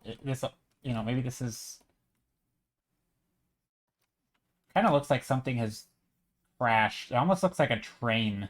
I don't know why, but this looks like a train.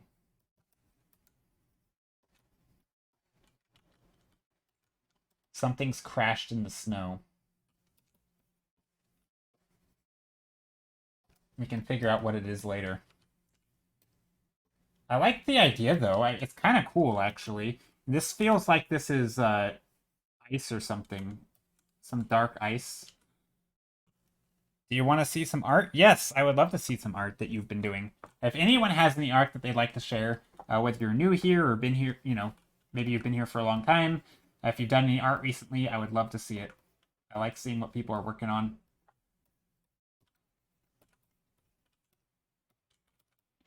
Gives me a way to stop looking at my own stuff and sort of rest my eyes for a moment. Save this and let's take a look. Oh, this is cute. This is really cute, Spiritless Wolf.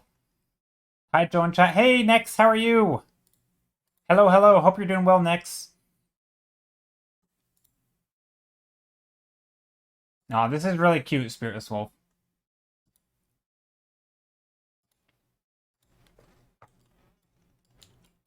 Okay, so there's the snowy painting.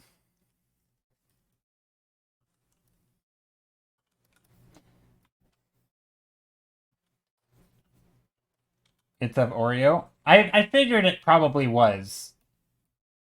I love that you paint your cat. Or wait, that Oreo is a cat, right? Stupid question, I know.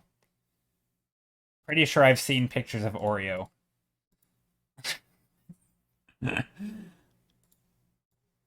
Here are a few form drawings. Ooh, let's take a look. Ooh. These are really good. Ooh, I like it. Oh, we got a butt. That's not safe for work. Just kidding. This is really good. Yes, he is a cat. Okay, I knew he was a cat. I just sometimes there's a like brain fog moment on stream. It's like, wait, am I thinking of the right Oreo? Because I feel like I also know another Oreo, which could totally be a dog. But yeah, okay. Yeah, you've said Oreo a lot. But yeah, no, that's extremely adorable. And I love that you draw Oreo all the time. He often gets mistaken for a dog, though, does he? That's funny. Yeah. Sometimes it's hard to tell, honestly. I know, I mean, I think it was literally somebody 2 days ago who just redeemed a print. I think it was, um, gosh, who was it? I might have been Basilisk, but somebody had redeemed a print, and we were like, "I'll take the the snow foxes in the by the palm trees." I'm like, "What? I don't have a painting with snow foxes." Oh, I was like, "Those are cats." Like some, it happens. People, especially when you draw things, it's hard. It's hard to, because you're not capturing all the detail and you're simplifying and like, yeah, people thought the cats that I drew were foxes. And it wasn't just like one cat, right? I drew like four of them. Yeah, they kind of. I mean, yeah, small dogs or foxes, they all can kind of look like cats, especially if yeah, it's an easy mistake to make. I don't know, but I always feel bad when I do it, make that mistake to other people. I always feel like I'm insulting them somehow on accident. Um, and I hope it never comes across that way when I ask someone, what am I looking at, or like those kinds of questions. I feel like they hurt the person asking the question. Do you ever feel that? Like when you ask someone what their art is, you feel more hurt than them by asking the question, but you think you're going to upset them. Like, but you're. Am I weird? Am I the only one who feels like that? Like, it's like a kid who shows you their art and instead of saying, "Oh, what is it?" because you actually can't tell, you went instead ask them, you just say, "Oh, it's so beautiful." It's like, no, like you should be able to ask them that, but I always feel bad. It does make you feel so bad asking, but it's like I don't think typically the person on the receiving end, like personally, I never care when someone asks me. It sometimes tips me off, like, oh, maybe there's, things I can focus on next time, but it's so awkward. It is one of the most awkward situations, I feel like. And it, you know, I don't think it's a bad thing to ask. Again, I think the person asking feels worse than the person getting asked. I don't think people typically take it that way. I think it's better than assuming it's something completely different, I think. Yeah, I think so. I think so. And I don't know. I feel like most people know that they're not drawing photorealistic, And I think if anyone feels that way, that's the only time they would be upset is if they really thought they did, like, they were extremely accurate. But yeah, it always like pokes at my heart, or whatever the term is, tugs at your heart. It sort of just makes me feel sad or bad or something for like even asking the question, but it's like, no, it should be a totally okay thing to ask. And I never feel bad when other people ask me, so I shouldn't feel bad about asking it, but it's so asymmetrical. Like on, asking it, you feel terrible, but getting asked, it's not that big of a deal.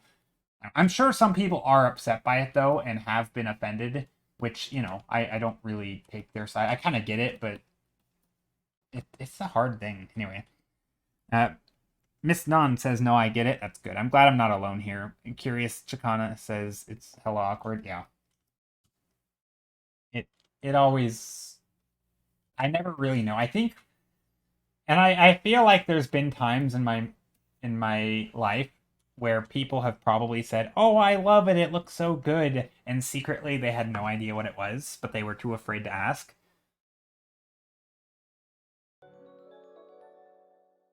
I only get annoyed if I explain what it is and they still don't see it or act like it wasn't at all obvious. Hmm. Yeah, I could see that. I mean, it's funny. I take those questions as an unintended critique, but I also at the same time don't really get upset at unintended critiques. I know unsolicited critiques are extremely a big no-no. Like you should not just walk up to someone and critique their art. But I think asking someone what something is sort of an unsolicited critique, right? You're basically saying it's not clear, right? You're saying this image, I think it's cool, but I think you have some issues with clarity. And to me, that is sort of a critique. And I think the right way to take it especially if you're being asked that question, like that should be a red flag that, hey, maybe there's things you could have clarified. But at the same time, that's not a bad thing, right? Like it's sort of a, I don't know, this is like the murky water of advice giving because you're implying the problem without outright saying it, right? You're saying there's something unclear and I'm not sure what it is, but without outright saying it. And I don't know how I feel about that.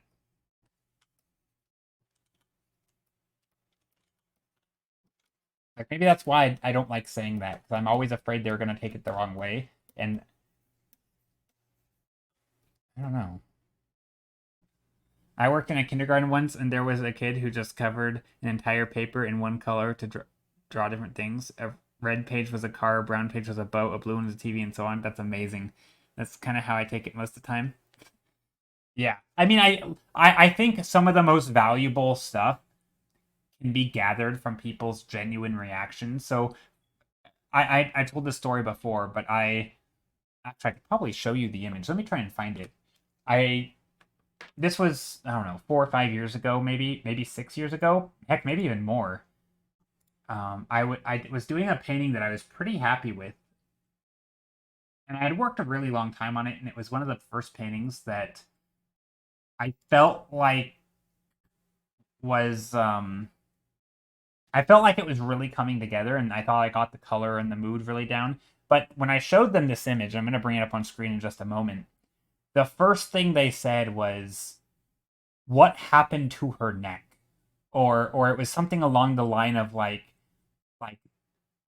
like why is her neck so dark? And I was like, oh my god, this is like the unintended, like the focus was not the lady's neck, like that wasn't the point, and the fact that that was what drew the focus was a clear indication that I had too much contrast. It was too intense. It was an unintended focal point. So here's the image, and I like it. I still like the image, and I don't think it's that big of a deal. But this lady running, her neck apparently is very dark and looks bruised or something. But like that was the thing that drew the attention. And I don't. And again, maybe I don't totally agree with the critique, but I kind of get it, right? I get the idea, and if they're noticing that, it's probably too intense, right? I probably could fix my characters here. But this was a thing, like, I was really proud. I'm still, honestly, I really like the mood, and I really like the lighting and the warmth coming in. I thought it was kind of cool. But that critique was like, oh yeah, this is a problem, right? Like, I mean, that's not the thing they should look at, right? If you show this to someone and the first reaction is, wow, her neck is really dark. It's like, okay, well, maybe there's something to it, I should consider that as a critique. So anyway, but I still like this painting, to some degree. It's kind of old. It was one of my paintings where I was trying to practice like composing characters in a scene, and so I was obviously, a big brain. Yeah, yeah, it's kind of just a big giant floating monster, and whatever. But it there's some wonky characters are hard. That's all I can say. But yeah, anyway, the comment was basically, why is her neck so dark? And it's like, okay, well, there is this very dark shape, but yeah, I mean, to me, right, the first thing I saw is the big monster, and then you have this character quite literally pointing at the monster, and then there's some storytelling, right? There's the bear in here, and this little girl. Everyone's running away, and there's this one character here pointing at the monster. And like that was what I was focused on, right? I was focused on trying to tell this silly little story and of these people running away from this giant thing, and this one kid is like, "Hey, look, it's a monster." But that's not what other people got from it, right? Other people were, for whatever reason, more focused on the other stuff. Love the light in the hair of the kid. Yeah, I like this painting. I thought it was fun. But anyway, that's the point I'm making with all that is sometimes you can take people's little innocuous critiques and you can kind of read between the lines and you can actually get valuable information. If people say, "Oh, I love how detailed you made all the leaves," right? And you're like, the leaves are supposed to be background elements and they're not supposed to be detailed. Maybe you can take that as a sign that, hey, you could either bring up the level of detail in the focal points, or you could tone down the level of detail in the background. Like you want people, right? I mean, obviously not always, right? You don't want to read into a sample size of one, right? If one person is overly focused on details, right, you shouldn't just take that as solid evidence that you went overboard on the details. But there is something to be said about considering, considering it. I mean, honestly, the same goes for critiques too. If someone says, "Hey, I think you over-rendered," it doesn't mean you've over-rendered. They just might think that, right? They could be wrong. You don't have to agree with every critique, but it's still worth thinking about and double checking. And obviously, more concrete things like, "Hey, this is a really weird tangent," and they're like, "Oh yes." I mean, sometimes things like tangents. The nice thing about pointing those out is that there's pretty much no denying them. It's very, unless you're assuming that all tangents are bad. But if it's the case of clearly an unintended tangent that draws attention, then I think those are like super concrete, right? It's like, oh, it's kind of like saying your perspective is off, right? It's sometimes it either is or it isn't, and it's either gonna distract you or it's not.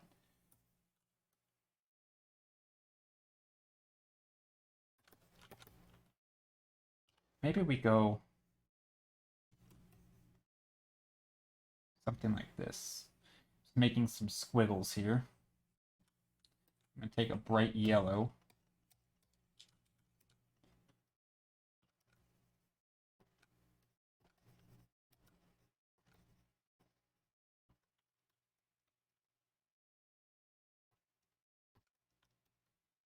Maybe this will be another snowy scene. Sometimes people purposely do weird perspectives. True. But I think when it comes to art and things, I think there's one of the weird middle areas, or the tough line to balance is, if you're going to do something that's breaking a rule, you want to also communicate that it was done intentionally.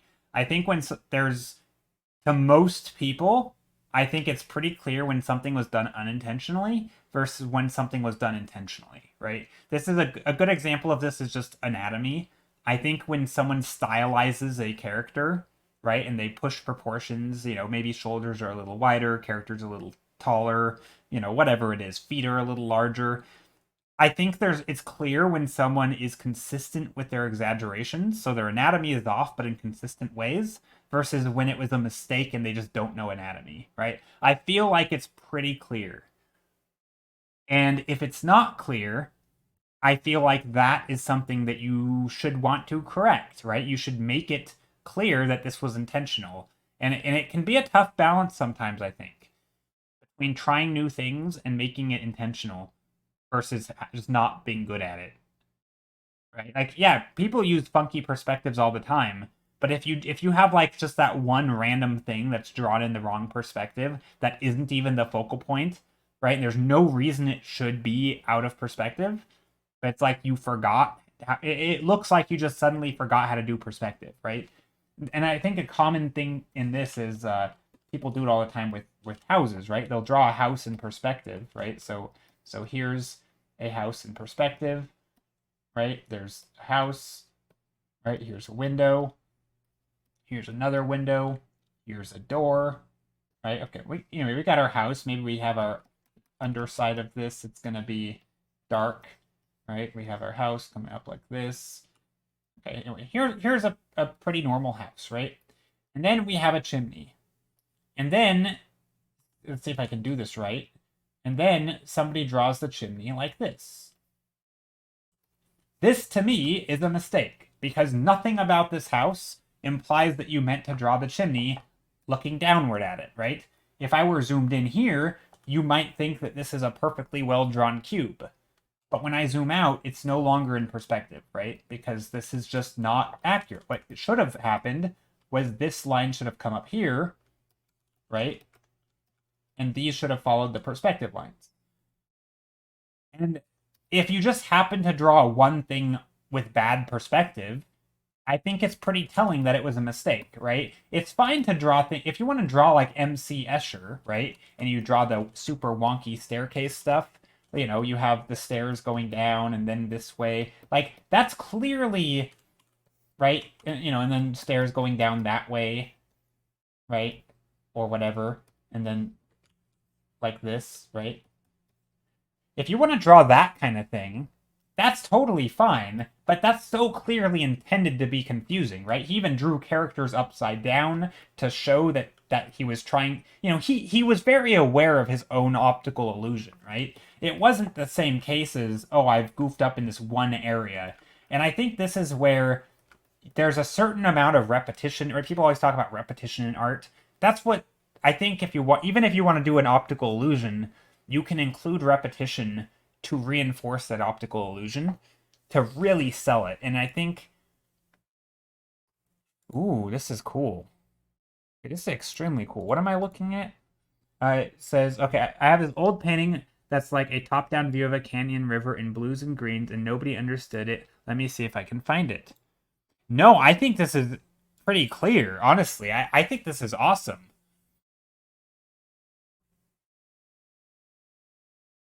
No, I think this is super cool. But I could see how it could be a bit confusing. Especially, like, I feel like if you were to cover up the top half, it reads extremely clear. To me, I think the brightness from the top corner is the confusing part a little bit. But no, I think I don't think it's that confusing. I mean, I kind of get it. I get why people could be confused by it, and also you've already told me what it is, so. No, I think that's super cool, by the way. I like that image. I think it's well done.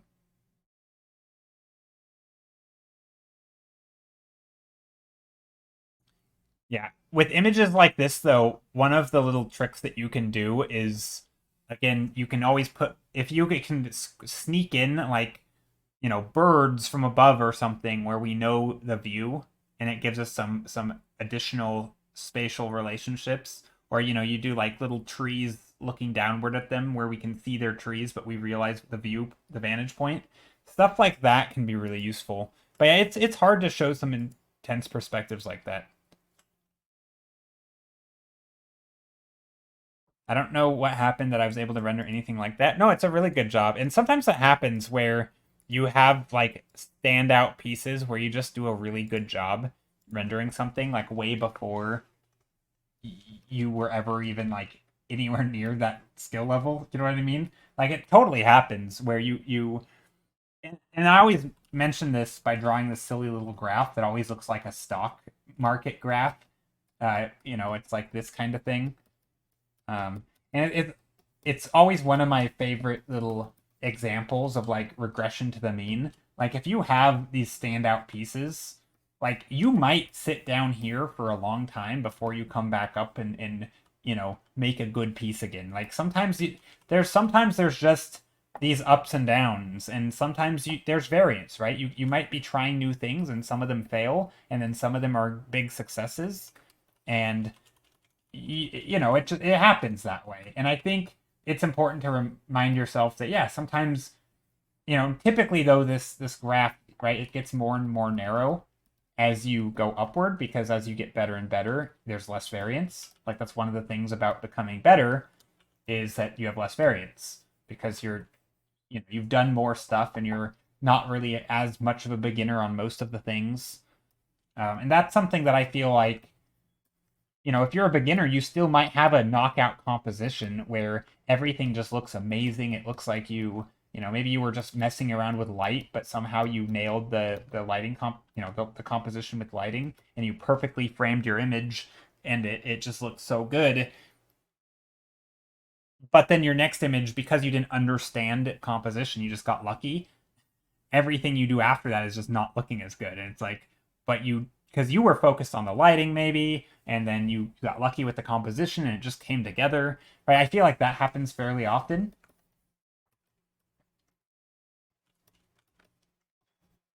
And sometimes it can be a bit of a letdown when you do get a lucky painting. But this is where things like fundamentals and learning what makes paintings look good and understanding them from a from a foundational point of view, as opposed to I just paint whatever I want and hope that it looks good. Like having some sort of concrete metric to judge your art by that you can almost, not really objectively, but you can judge it based on things that are a bit more objective, like perspective or shape design, right? If you have these principles of big, medium, small, right? You can say, do I have a variety of shapes in this painting, right? It's kind of hard to say that if you don't know of that concept.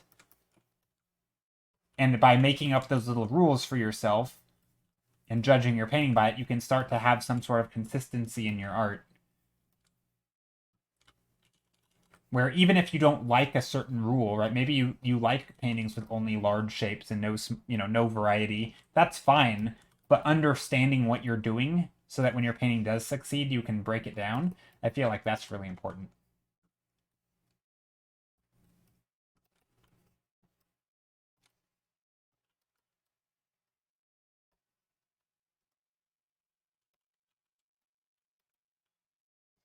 Speaking of composition, here's an issue. I was gonna put these little buildings over here, and then I realized that all of these buildings are at the same height.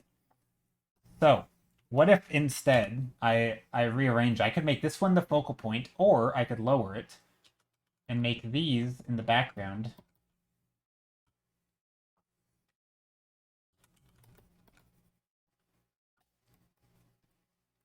I'm gonna have to change the stuff. I could go like this.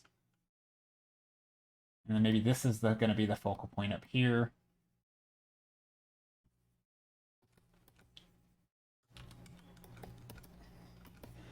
So sometimes it's good to just vary the sizes and shapes. I don't know if this is gonna look good, but we'll try it.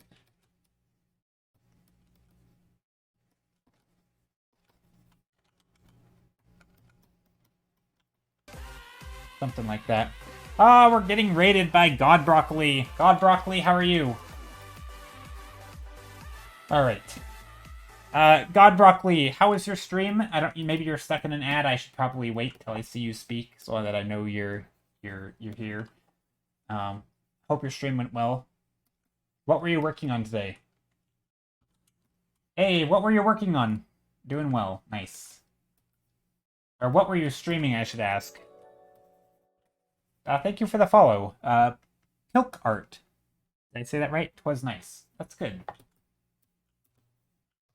Welcome, Raiders. Yes, welcome, Raiders.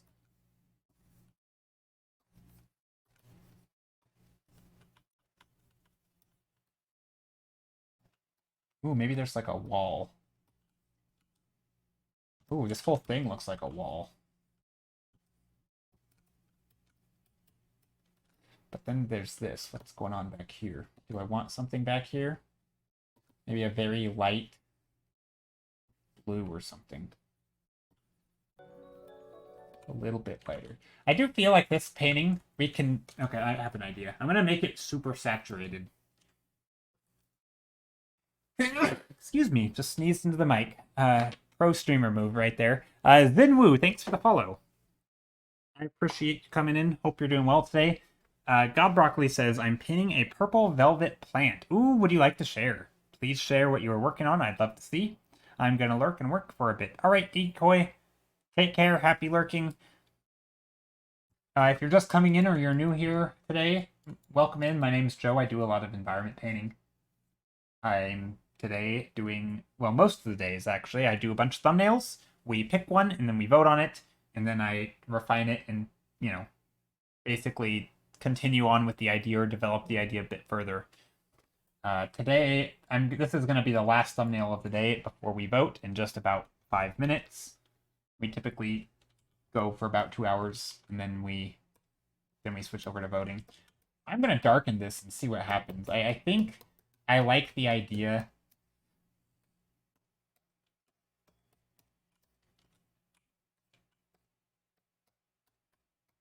of light coming in a direction.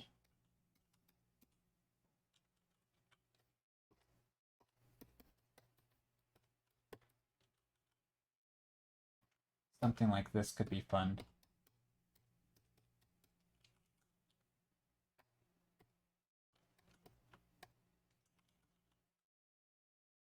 maybe here. And then on this side we can bring in some nice bright lights like this.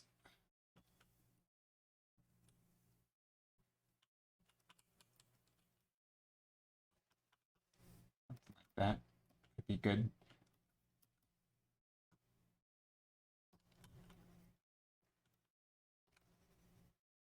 Oh, let's take a look at God Broccoli's art. Okay, here we go. Whoa, this is cool. This is a funky plant. Purple velvet plant. This looks like an extremely difficult painting. I assume you were painting from a reference. This looks very difficult. Also really cool. I like the colors. Those are fun. Looks difficult though. I have a headache just even thinking about doing this. This is cool.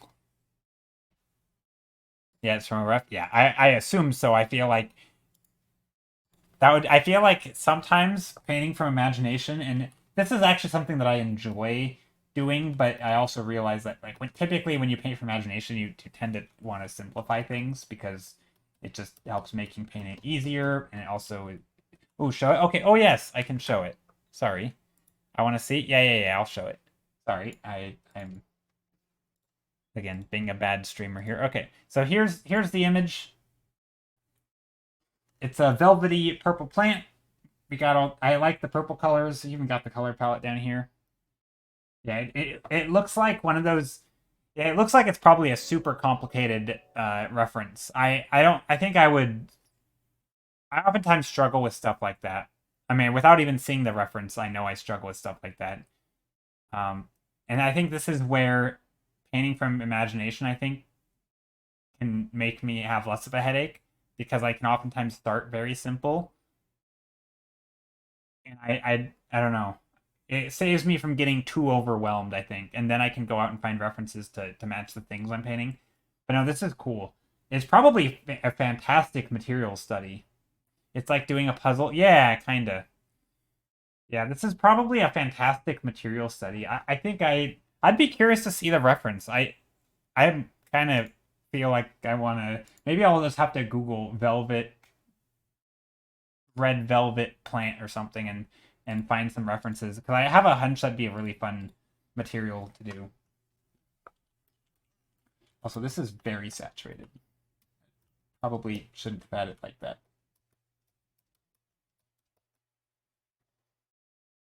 Okay, just trying here to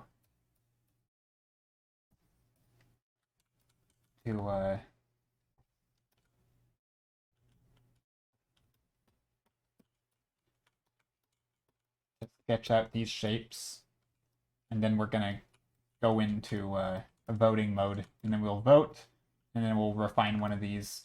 So let's put some clouds or something up here. In perspective, things towards the horizon line are more flat, so I'm making them very flat and small, and up close they're quite large. And also it helps us guide the eye into the painting a little bit, I think. There we go. Something like that.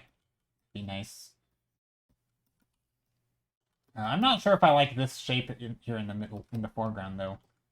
Maybe we'll... I do feel like I want the... this is the ref. Oh, let's take a look. Ooh, can I show this on screen too? Yeah, this is the ref. Ooh, yeah, that's tough. I think the focus... I'm trying to think if I were to do this, I think what I would do is I would take essentially the silhouette of this foreground one, of the stuff in the foreground. So I would hand select some of these leaves, and I would focus on the silhouette, and I would make everything super sketchy and blurry around it. Because I think that focus is what makes, to me, that's the thing.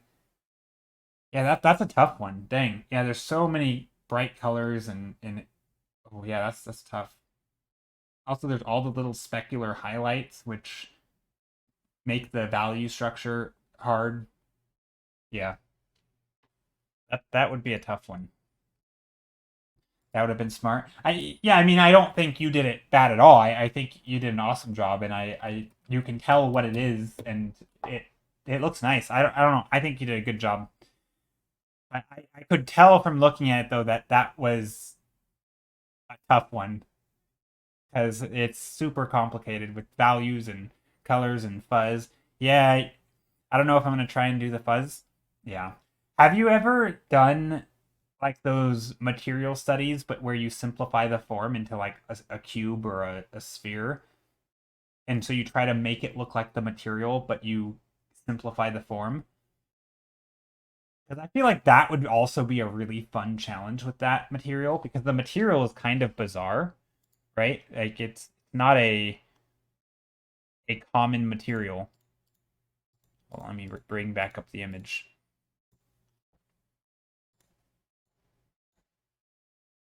Yeah, it looks a little unusual, but I do feel like that would be a fun way to do those kind of. I've done similar things. Okay. I feel like that would be neat with that image.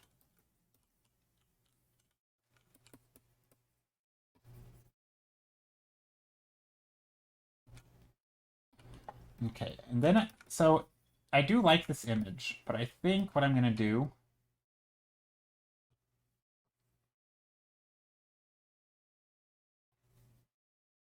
maybe there's like,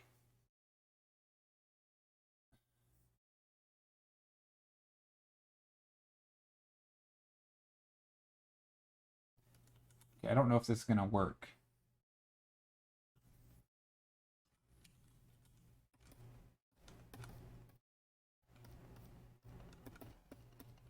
Some sort of cracks or something in here.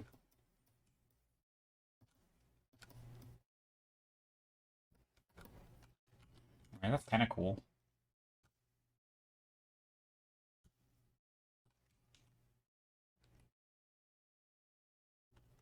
Fun little shapes and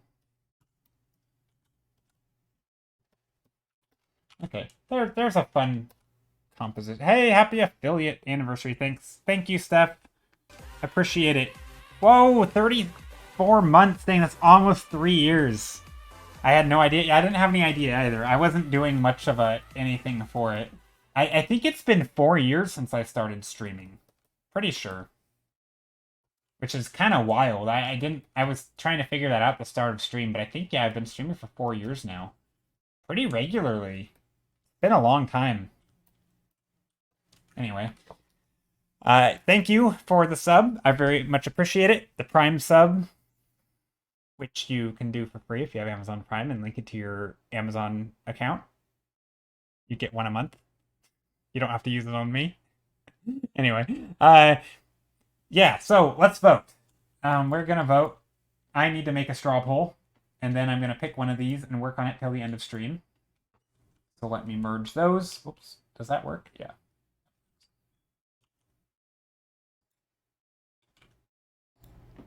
I'm gonna do the merging. Joe, Spiritless Wolf, how are you? What's up? Do you have pets? I don't. I do not have pets, unfortunately. I would like a cat at some point. I keep saying that. But my apartment is so tiny. Also, my rent's being raised again. This sucks. But not the issue at hand. Um, yeah, I need to find a new place to live, I think. Soon. I need context. Is 6 a mushroom house? The answer affects my choice. No, it wasn't. It could be though. I don't know. I didn't really have an idea for number 6. I don't know what it is. It could be a mushroom house. We could put the white dots on it, and it could be a toadstool. Could be a cute little toadstool home.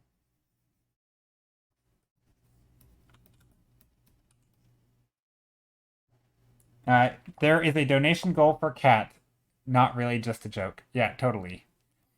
I do have a coffee. That's the way to say it. Anyway, here are the things to vote, or that, and then I'm gonna make a straw poll after I clean this up so that we can see the numbers like that. There's that.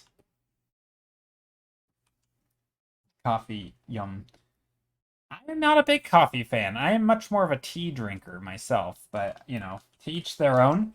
Uh, but I do have a coffee, but that's purely for donations and support, monetary support. There, I don't have a like my coffee. I don't use as a Patreon or anything. I technically have a Patreon, but it's also mostly just for support. I don't try to promise anything major, although I do try to upload time lapses and stuff. I've been kind of slacking lately, but I still get at least 3 or 4 a month. Um, but I always try to do like upload time lapses there with the stream paintings and give a little mini self critique. So I do that kind of thing. But yeah, I mostly coffee and Patreon are just for that. They're basically just alternative ways to donate if you'd like, but definitely not required, and there's no content really.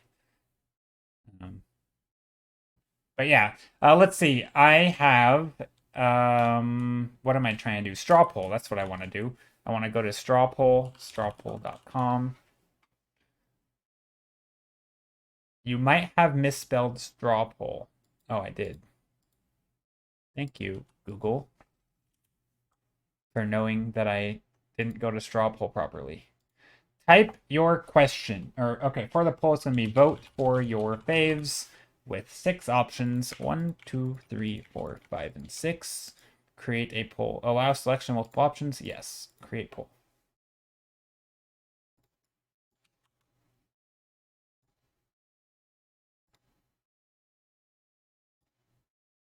Here we go. I got addicted to coffee when I started university, but I've switched back to tea in the past month and will never go back. Yeah, I've never really liked the flavor of coffee. I've always loved the smell of it though.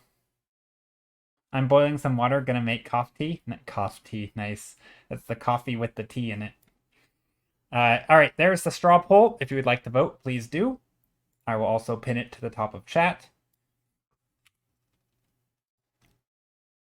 There we go.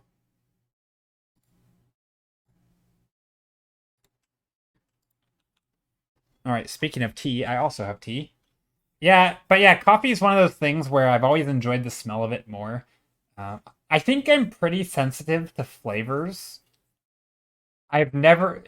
I also don't like alcohol. I always think it's too gross. I almost can't even stomach it most of the time. It's not stomach it as in like it makes me puke, but like the flavor itself is just horrible. It ruins anything it's in, and it just I don't like the yeah, I just don't like the flavor. I'd much rather just drink something tasty. And I know a lot of people they get used to it, but it not for me. And same with coffee. I never got used to the flavor. Tea I think is weird because I actually like the flavor. It's very bitter. Yeah, but a lot of people are like, "Oh, if you try this such and such mixed drink, you can't even tell it has alcohol in it." It's like, not me. It just makes like whatever drink you're drinking worse, right? It's like I would just rather like I understand that people like the effect of alcohol, right, and not just the flavor, but it, I can't get past the flavor. I'd rather just not drink it. I don't know. I think if something is gross, why even bother? I don't know. I say eat food and drink stuff that tastes good. That's my take on it. Like I don't have anything against it. I just don't. I mean, maybe I have something against it. I don't know. I think it's like any substances. Really, I'm not a big fan, but I don't have a problem with other people doing that. But yeah, I don't know. It's just something about it. I just not for me. The taste is too gross. And it, kind of with coffee, I don't like coffee. I don't know. Never really cared for it. But I do like my caffeine, which admittedly is a drug of sorts.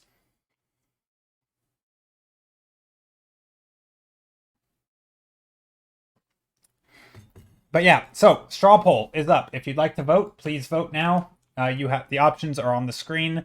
The straw poll link is in chat. If you are watching this as a VOD and you would like to vote at some point, and if you are on YouTube, you can join live on Twitch, and you can vote. Always happens at halfway mark of the stream on days that I stream. Yeah, that was my plug for the VOD. Feels weird to do that. I enjoy alcohol now, but like I think it's just an association with the effect. Yeah, I mean, I think. Well, I also think it's just a what do you call it? It's a thing you get used to, right? It's an acquired taste, and I get that. I think there are things that I have become accustomed to, even things like. Yeah, I mean, I totally think there's things I've become accustomed to that I didn't enjoy that now I do. And heck, I even think tea is one of them. But something about it made that effect happen quicker. I don't know what it is. Um, yeah, maybe it's just your association with the effect that is, maybe you have an association with the good effect, so you manage to break. I don't know what it is. I have no idea why some things take a long time to acquire the taste and others don't. But yeah, it's never happened for me with alcohol, and doesn't seem like it's gonna. So yeah, same for coffee. But anyway, we have a few more minutes left of voting. Currently, the vote stands at, I don't know because I haven't looked at it. First, I need to vote. Um, I like that one and that one. Okay, show results. Currently, number 1 and 2 are winning, and poor number 3 with only 2 votes. I voted for number 3. Number 1 and 3. Okay. Funny enough, number 1 is actually from last stream, so you may have recognized that one from last stream. So clearly today's. Admittedly, though, I did try to change, like push myself a little in perspective on number 5, and I tried some things that I don't normally do a lot on stream. I mean, I kind of done stuff like this before, but realistically, the colors aren't that great. So I get that it wouldn't win any votes. Um, yeah, so number 1's in the lead. We have a few minutes left. 5 looks goodish. Yeah, I think 5 could be really fun, but it needs some love, and I think I would put that. I would definitely add in some glowy lights and try to light up this little canyon spot with glowy stuff. Yeah, but nothing stands out this night. Yeah, that happens sometimes. That happens sometimes. Apparently, number 3 stands out as being the worst, though, because nobody's voting for it except for me and one other person. But currently, number 1 is in the lead. We have 16 people who have voted. So thank you guys for voting, and thanks for all being here tonight. I really appreciate it. You only voted for 6. Nice. I voted for 1 and 3. Poor number 3.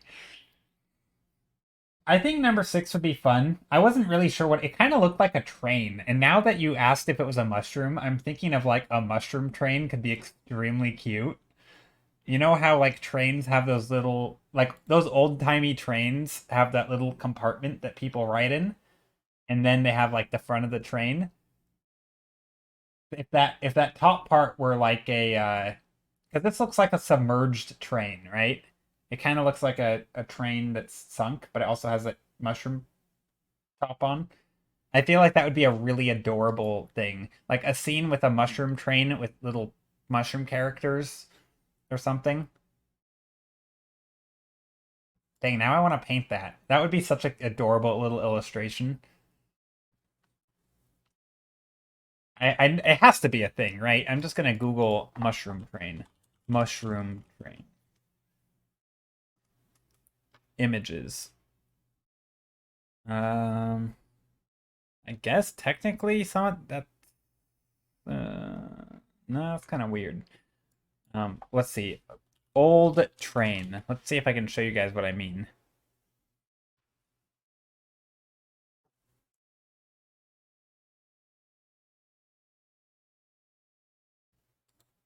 Yeah, like this. So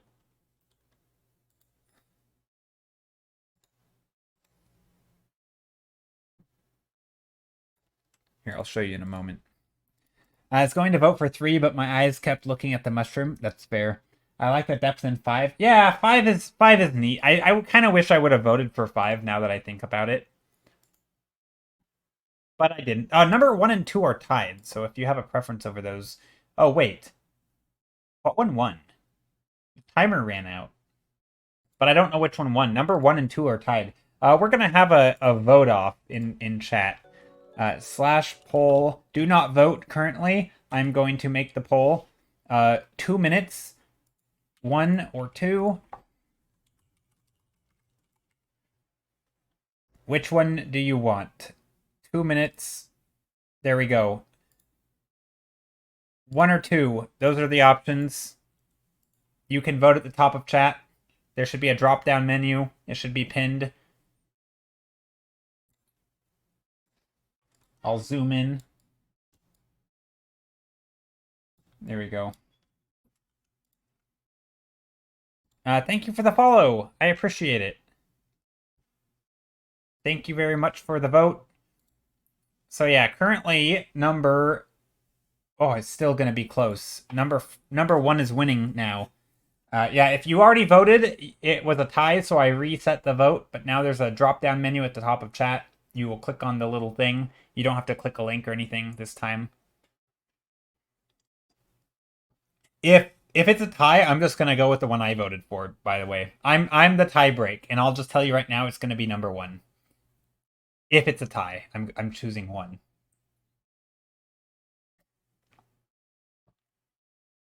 Unless I'm lying,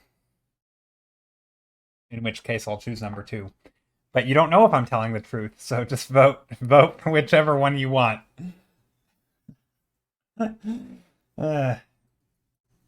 Maybe I'll go with number 2. I don't know. I'm still deciding.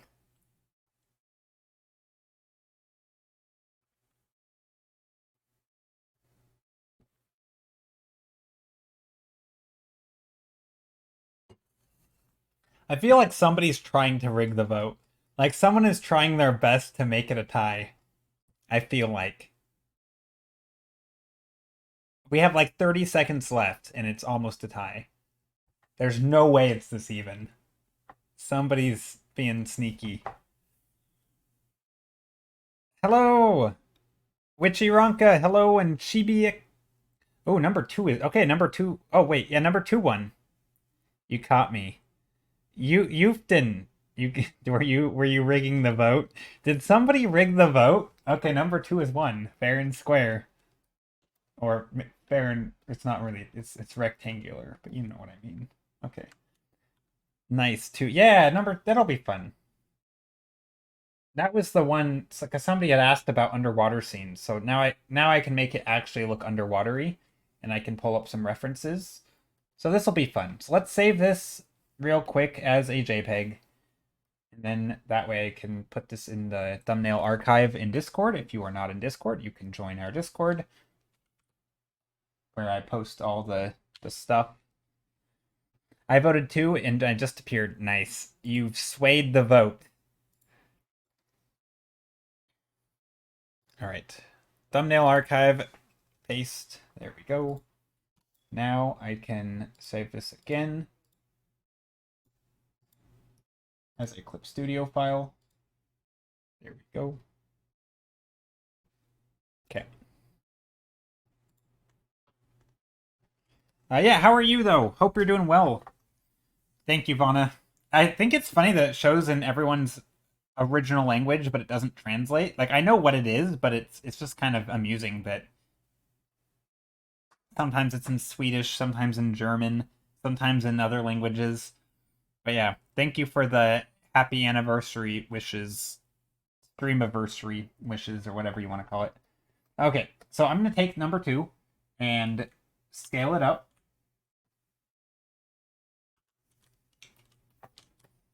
Wait, is that right? Yeah, that works. And scale it up. And then I'm going to just start painting on it. Let me turn off the lines and the mask. There we go. All right, it's an underwater scene of some sort. Right now, there's not much to it. So I think I'm going to do is I'm going to turn it into a little house or a village or something. I think it would be kind of cute. A little mermaid thing, even though it's no longer May. We're in June, but, you know, close enough. We're almost still mermaid. Yeah, it'll be a little underwater scene. IKEA. That's the only thing people know about Sweden is IKEA. I feel like. That's funny. I voted 2, and the mood was in this one. Yeah, no, this one definitely has a mood to it. I need to find some references though. If you guys don't ever use references, you totally should. I know there's always like weird, not really debates, but I think some people have misconceptions about references and how, I don't know, they feel like there's some inner conflict that like somehow it's cheating or something, which is kind of silly if you think about it. It's not like if you've ever painted a car, it's not like you invented cars, right? You've seen them before. You probably have observed them at some point in your life. Um, so why does it matter if you do it now or if you did it a year ago? Like, I don't really get the whole argument for it. Like, obviously, things that you draw you've seen before. Like, if you've ever drawn it, even things that don't exist, like a dragon, you didn't invent that concept. So, like, you're getting your ideas from somewhere. So it's not like it's. Yeah, anyway, that's always the weird thing to me. Swiss knives, true. Swiss Army knives, Swiss cheese, Swiss chocolate. That's true. Yeah, no, I know of that. I know of all the other Swiss stuff. That. Wait, Sweden. Wait, no, that's Swiss. What do you mean? Wait. What are you talking about? What are you talking? How is that Swiss? Are you trolling me? That's Swiss you're thinking of. Swiss cheese is not Sweden, right? It's Switzerland. Am I confused? Am I confused, or or am I getting trolled here? You're talking about Switzerland, right? Not not Sweden. Swiss is. Am I weird? Are you guys? Or is Waco confused? I think Waco got confused. I've done this before, by the way. I have fallen for this, where I think I get Switzerland and Sweden mixed up, but not today. I'm not falling for it. I've learned. I've learned from my ways of ignorance that those are not the same place.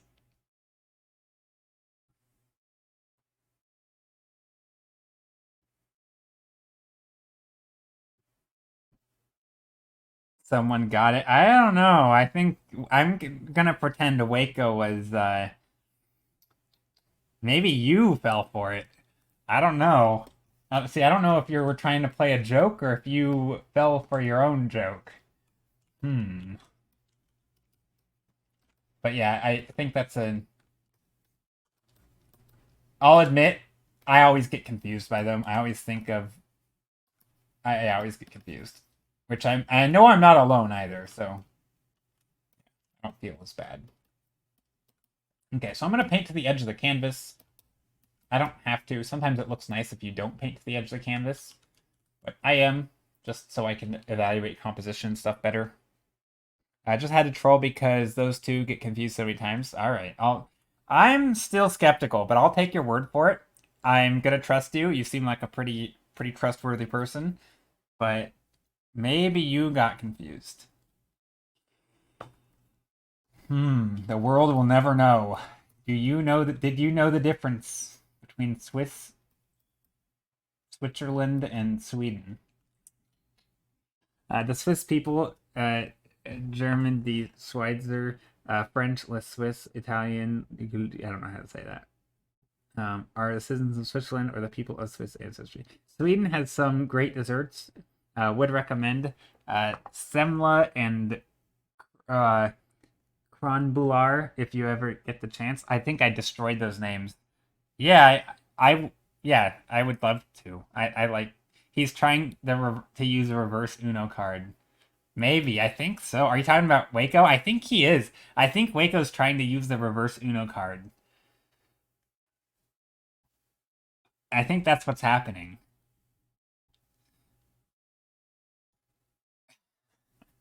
But I can't be certain, so I'll give him the benefit of the doubt. You never know. Yeah, there's a lot of really good stuff. Uh, Sweets and desserts and just dishes from different countries that I have not tried. Okay, so painting underwater. Let's.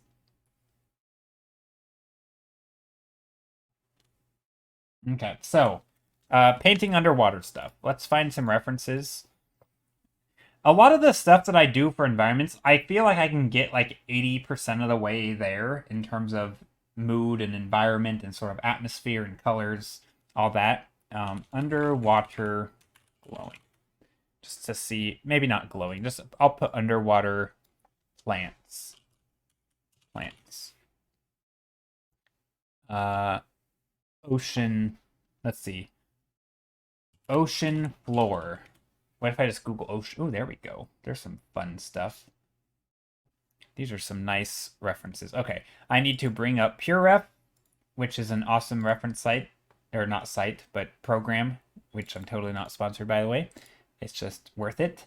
Thank you, Jake. Happy anniversary, streamer, says Jake. I appreciate it. All right, here is this. I'm going to dump some of the images into here real quick. Oh, let's actually reverse this. This one could be nice. Just gonna dump these images in here. There's gonna be lots of little references. I want to find some references with so stuff like this is kind of nice. Again, these are kind of the same sort of sort of looking ones.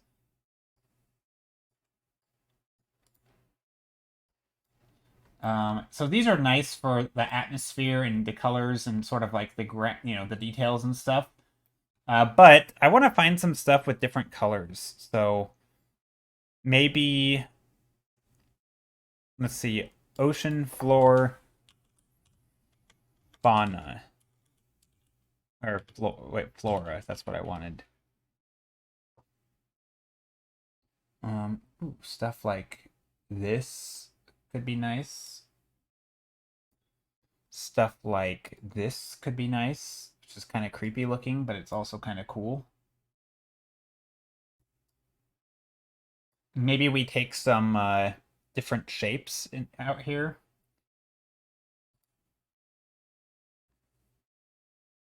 I don't know what this is, but it looks nice. I'd like to combine it with some other stuff too.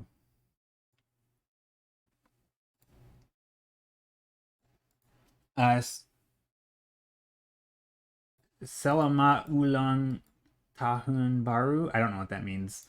I'm bad at anything other than English. I'm trying to learn German though, but still pretty bad at it. Okay.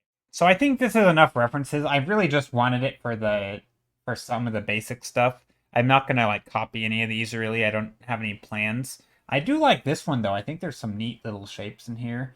Even just the way that like there's something down here that stuff is growing on. Kind of creepy looking, but it's just these little shapes and these clusters of stuff. I kind of like that, and I feel like it would kind of fit here. So I might do that. I think it would be nice to see... What if I just type in red down here? Red plants. Something with a bit of color. It's really, as I've pointed out, it's really hard to show color underwater if you go down very deep.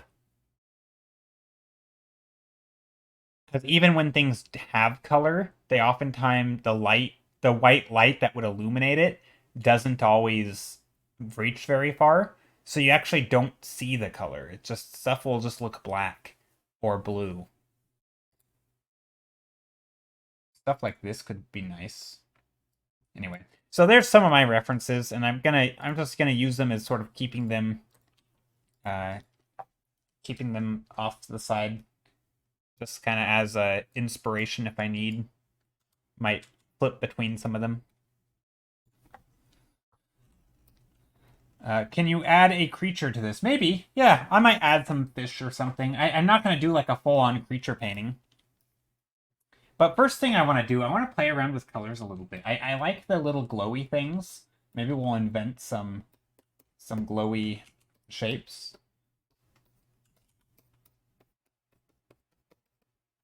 But also, we could totally get some light down here.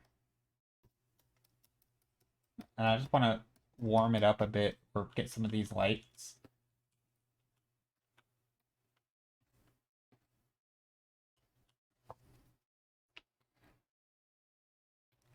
I don't really have a big plan for this, but I do think it would be nice. Also, oops, let's go back to the slideshow.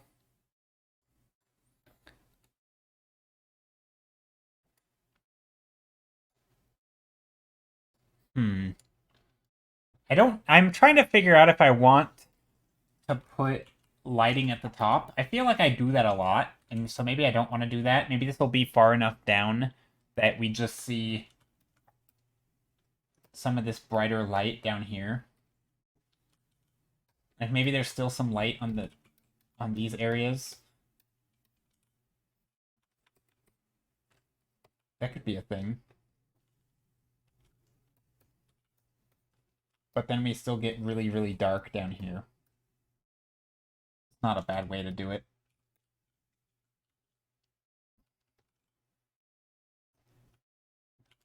Now, I don't know what these glowy things are, but let's just play around with it. So what I'm going to do, I'm going to merge my whole painting. I'm going to flatten it.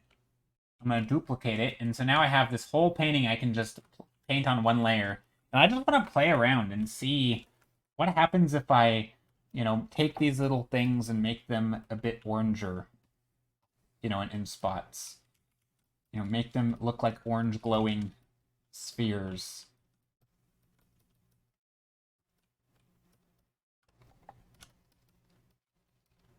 Just kind of asking myself I'm sort of trying to design the space, and what is it? Some sort of lantern. It's almost like a lantern tree, right? These things feel like they're some sort of maybe underwater plant that's growing.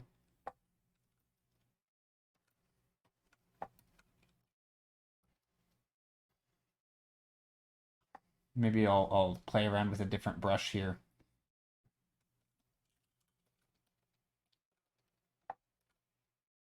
Kind of just color picking, and then I'm painting in with the color that's around it. So I'm just basically trying to just explore, just figure out how I want to approach this.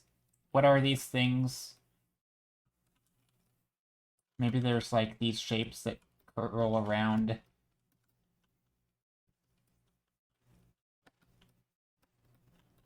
Could be kind of fun like that.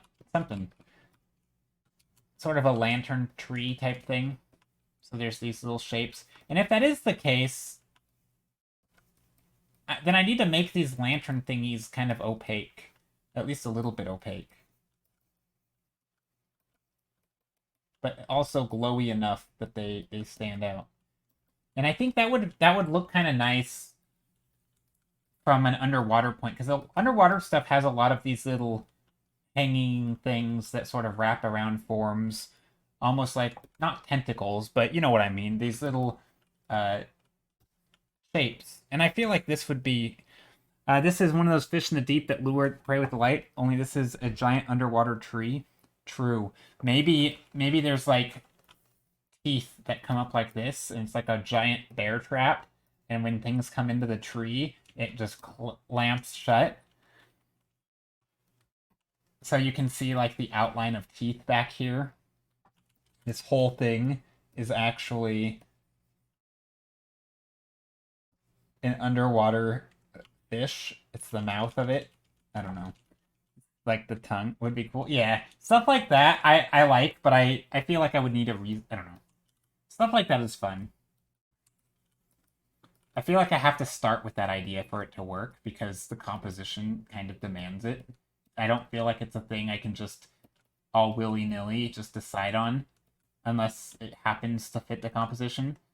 Because I feel like those types of images rely like 90% on composition, right? You look at one spot of the image and you're like, oh, that's cool. Oh my, and then you kind of look at another spot and you realize, oh my god, this whole thing is a giant monster, right? And I feel like it's sort of that relying on that compositional trick that does it, which I don't feel like you can just accidentally do. I feel like you really have to try. So probably not going to go for it here, but see.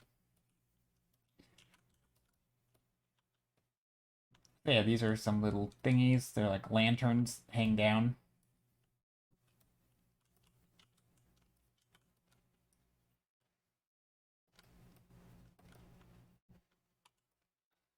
This one looks like a very man-made thing. I'm wondering how... Do I want this to be man-made? I mean, we could make it man-made. This sounds like a problem for next stream. We could do that. If we ever come up with an idea like that, we could totally decide that we're going to do it next stream.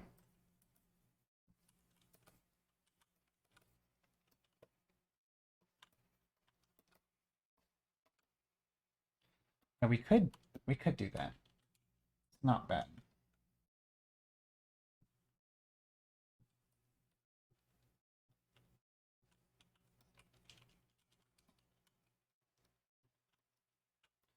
So that's something. I don't know if I like it, but it's sort of cool. Maybe this is some sort of house. Again, I was kind of hinting at that this might be some sort of dwelling.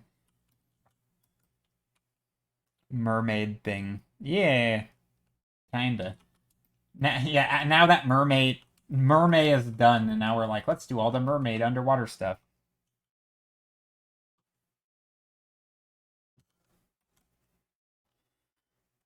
Writes on Joe's sticky note. Yeah, I actually don't have a sticky note for today.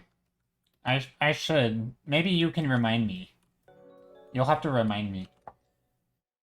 Thank you for the follow. Daisu. How are you? Or is it Daisu? Daisu or Daisu? Probably Daisu. Dasu? I don't know. Do I like... Now I'm questioning myself. Do I like this shape? It feels kind of funky. Here, again, I am on a separate layer, so it's okay for me to goof around. So I'm going to do just that. I'm going to take some of my brushes and just paint, just block in shapes.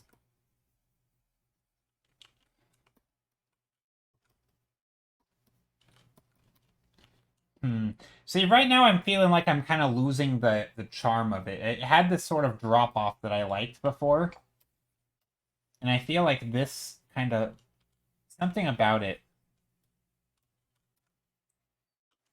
Gonna play some Diablo 4, see you later. Oh, enjoy! I wanted to play Diablo 4. I don't have it. Have never played it, but it sounds like it would be fun. I really enjoyed Diablo 2. Didn't care too much about Diablo 3. I made some money on Diablo 3, though, when it first came out on the Real Money Auction House, so that was cool. But I never really... I don't know. It didn't feel like it had the depth of items that Diablo 2 had, which is funny because Diablo 2 didn't really have that much depth of items.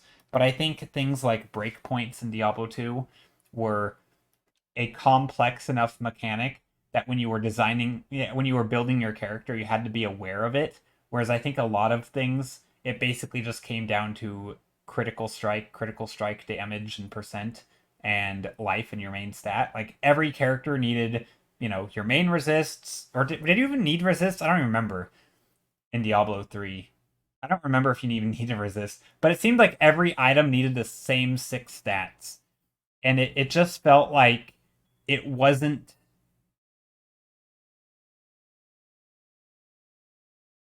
I don't know, it just never felt like it was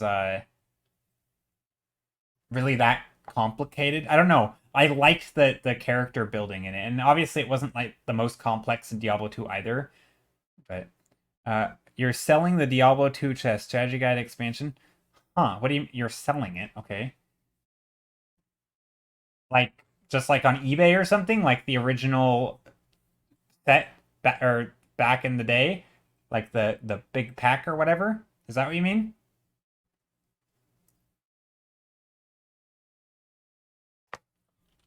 Okay, yeah. Interesting. Yeah, no, Diablo 2 is a great game.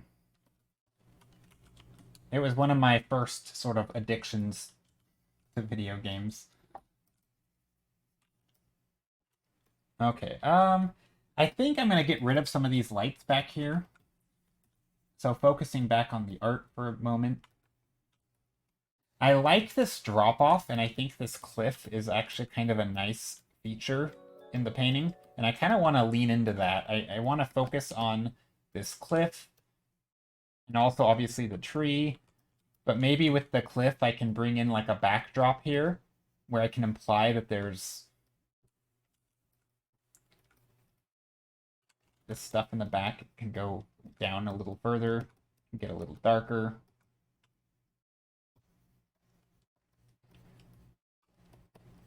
Maybe there's like some stuff hanging down. Or kind of spooky. Gosh, I don't know if I like. Hold on, let me try something. Moloik, how are you? I don't know if I like this shape, so I'm gonna get rid of it here, and we're gonna try something. We're just gonna see what it looks like without. To me, that shape was a little. It felt like too much of a. What's his name? That dude who did The Nightmare Before Christmas. It felt too much. Those shapes felt a little, having these little spirals and stuff. And Tim Burton felt too Tim Burton-y. I don't like that. It did. That's not the vibe that I'm going for, and I feel like that look has almost like ingrained a certain mood in my head. Where if you start repeating those shapes, you're like, yep, that's too Tim Burton. Okay, now I'm gonna just shift gears here and start sketching this tree. It reminds me of Duskwood and WoW. I never played WoW, but it doesn't surprise me that there's something like this in there. I feel like a lot of probably the things that I think of and the references are kind of all the same. Like, there's a lot of classic fantasy vibes going on. So I'm going to try and design a building here of some sort into the tree. I like the idea that this is like a little underwater house. You know what? Maybe I'll hold on. Let me Google some seashells. I know like seashell houses aren't exactly original, but seashells. But I think I could turn this into something pretty cool by embedding them in the tree and sort of molding the tree around the shell and making interesting shell shapes.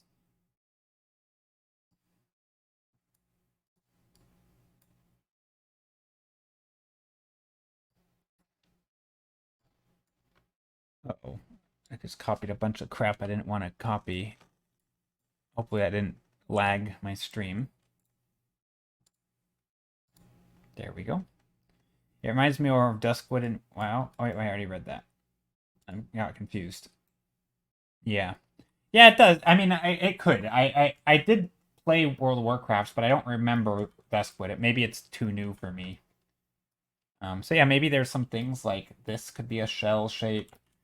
This could be, there could be some shells like this shape here. So we have some things like this. I think what I'm going to do here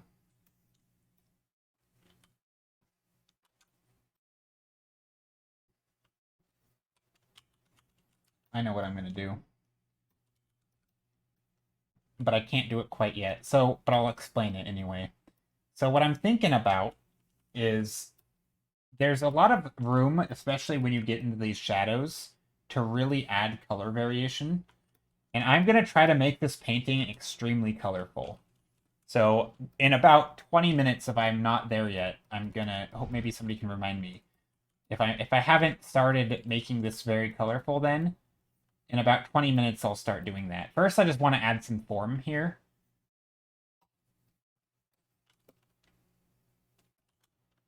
I'm trying to shape design some of this stuff, add some forms on top of these things. So kind of going with the forms that are already there, but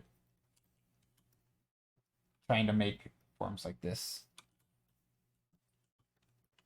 So these are kind of the new forms. They're kind of seashell-like things. Maybe some forms like this.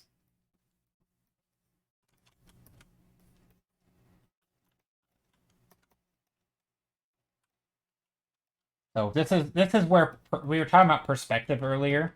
If you don't know perspective, stuff like this is going to be basically impossible because you're trying to go around the forms, right? Do you go this way or do you go that way, right? And it depends on which way you want this to curve in 3D space, right? If this is going away from us, it's going like that. Okay, so a lot of this stuff it really is dependent on perspective and drawing, contouring 3D forms. Right? If these are coming towards us, they need to go like this. But because our focus seems to be in here, these would go this way. So these would go that way, these would go this way, and knowing when to turn those forms. And then these could be like another shell here, but this one would be on its side. This would go like that.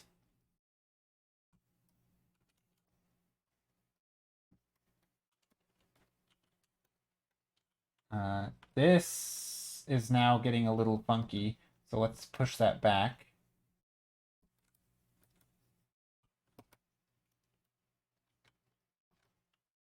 This can be a little bit lighter. So yeah, I'm trying to figure out how I want these form. I feel like we could have another shape here. So if I were to draw like a seashell like this, kind of facing us, basically I'm thinking about a seashell right there. So let's do that. Let's add one right here, a big dark shape. It's gonna come towards this. I just think it's gonna make a nice shape here. Also, there's a loud airplane or jet or something in the background. Also, I'm gonna save. Don't forget to drink your beverages, save your art, do all the stuff. So yeah, I am gonna make this really colorful, but I'm gonna do colorful in a subtle way because obviously I don't have a lot of crazy lighting down here, right? Because this is underwater and it's gonna be very matte. But I think it'll be a good example of how I render things that are in shadow, basically, where there's not a strong light source. Basically, this whole thing is in shadow. I'll probably put some light down here. It could be... I should figure out my lighting design. I feel like I should have some light somewhere in here. Like, I feel like there has to be a light somewhere on here. Like, where's the focus here? Maybe there's a light... Ooh, these things could have light inside of them. That could be fun. And maybe one of them is opened up. Like an oyster. Oyster? Yeah. Maybe. That could be fun.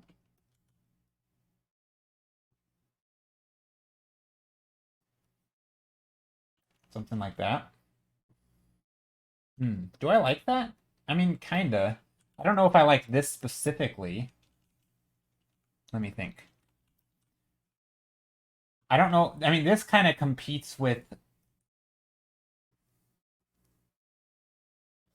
these, right? So I feel like if this is how that looks, these might need to be turned off. But then it's a bit... I mean, this is pretty cool. Oh, gosh, I don't know what I want to do. What do you guys think? Like this or like that? This or that? So the number here, let me write numbers so you guys can have a thing. So this one is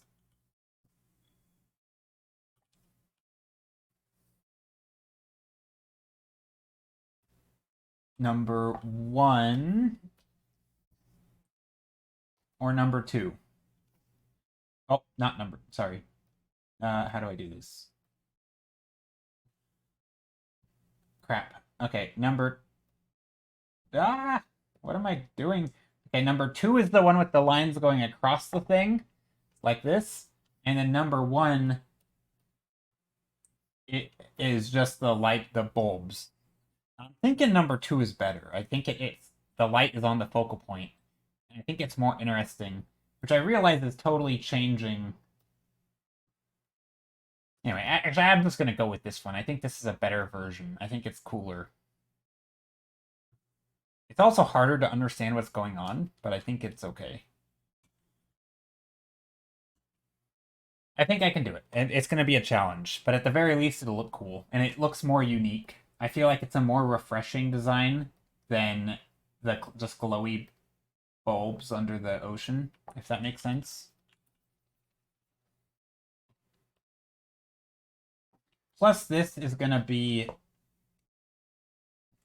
I think there's something to this.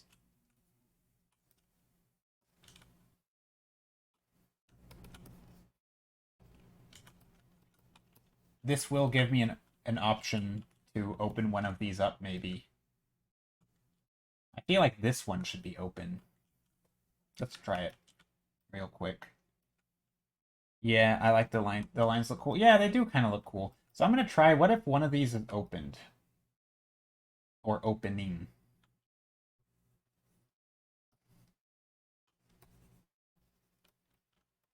It might be too much light, but...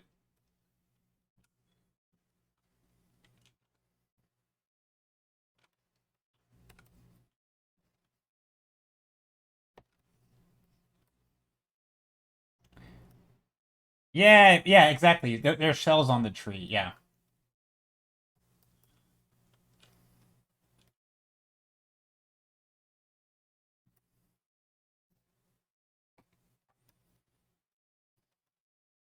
And then maybe this is like a home. There's a house back there. I don't know. I'm not quite sure how I want to do that. I don't think I want to show that this is opened, but it could be kind of fun. That looks like a monster now. This looks like a spooky tree monster. I don't know if I like that. I guess another way to show this would also be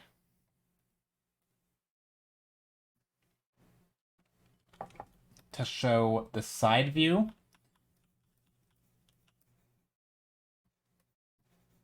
where one's opening up. And so you have the...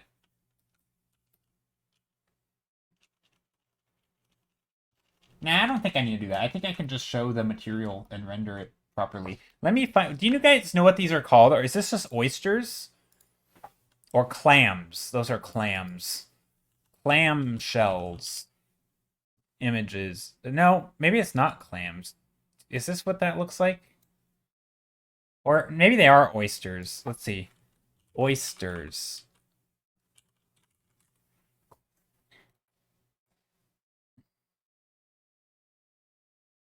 Not the food. I mean, I know it's the same thing, but closed. No, they're not oysters. They're clams. Clam.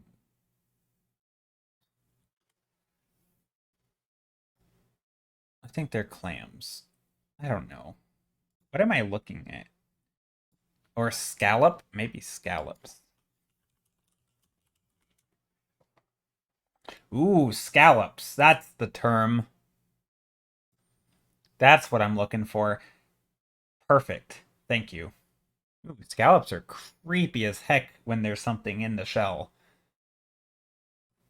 Dang, that is wonky looking. I'm not even gonna show that on stream. That's gonna gross people out.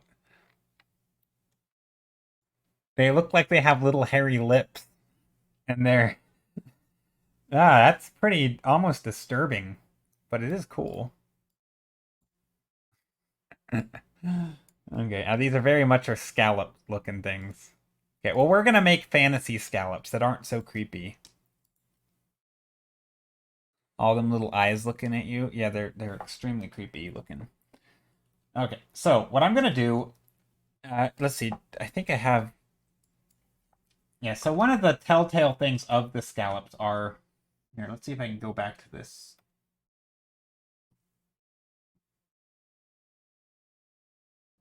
This one. I'm gonna erase the edge, and then I'm gonna just put in a bright light. So this is gonna be here.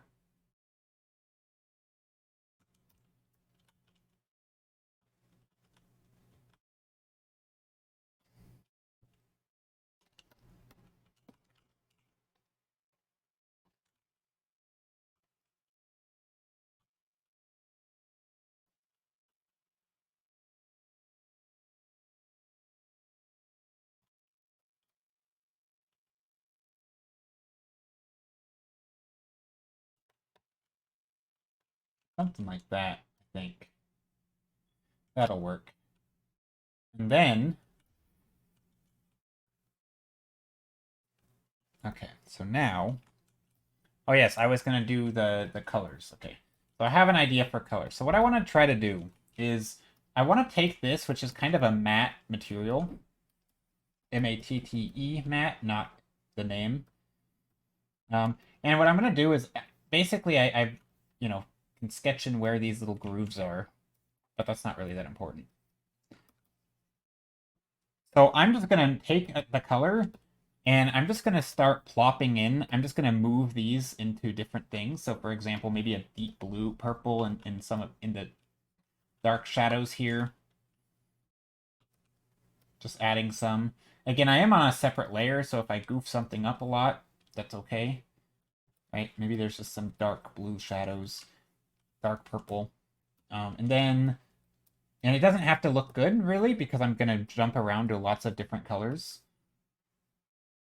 So maybe some purple, pinks. I want to stay in the... I think what I'm going to do is try to stay in the cool tones, though, for up here.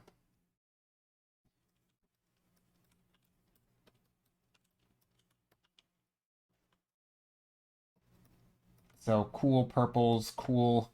if I do get any reds, it's going to be very desaturated. So it's almost in the blues, if that makes sense. And I'm trying to stay in the same value range. And so I can still get some blue blues like this. I'm basically just picking all sorts of different colors that have the similar value. And I'm just plopping them in, and then I'm going to blend them, kind of. So some purples. And I'm kind of painting along the edge of the lines here. So some purples. Some pinks. Again, this is a little warm. So I think the warmth I'm going to do along maybe the edges in the crevices or something. Because there should be some warmth in here, especially with this bright light. But I want to be selective about that. And then again, some pinks and purples. I get maybe some greens and teals. I hope that's too bright.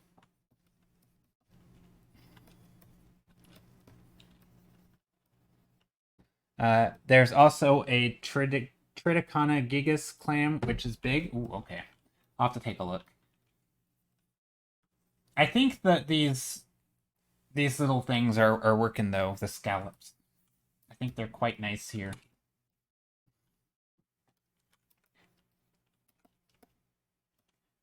So yeah, I'm just kind of... This is something I think Marco Bucci has a good job of explaining. Basically, just add... This is a good example of where I think colors don't matter that much. And it's more about the values. So once I had the values picked, right? So if I make my screen black and white,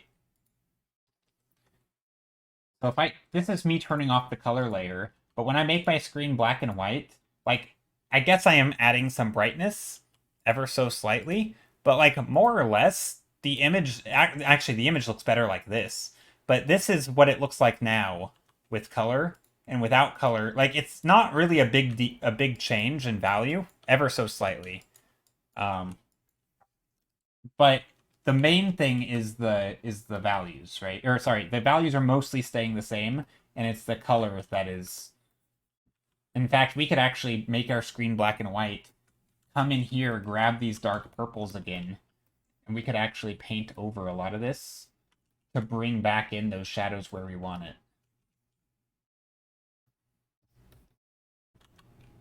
Now, I don't really want to do that, but we could.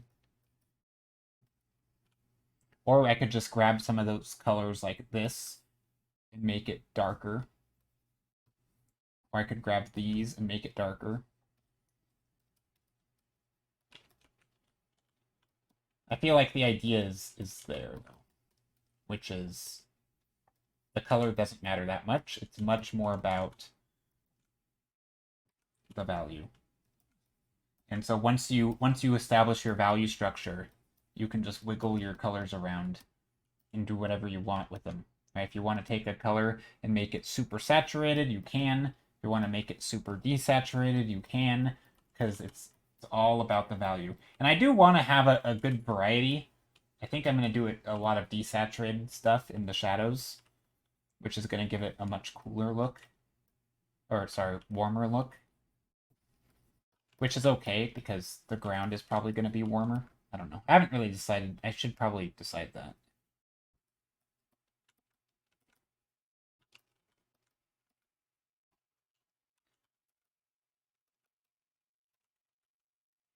And I feel like this is not something I actually do a lot. I typically don't have this type of color variation.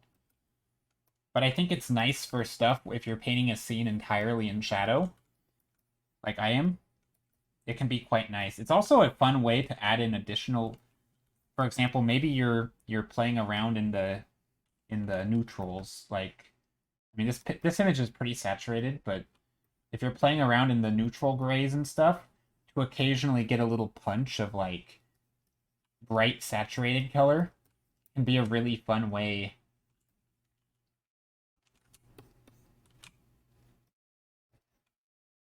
It almost makes it magical, kind of, to like, bring in just a little bit of highlights in here.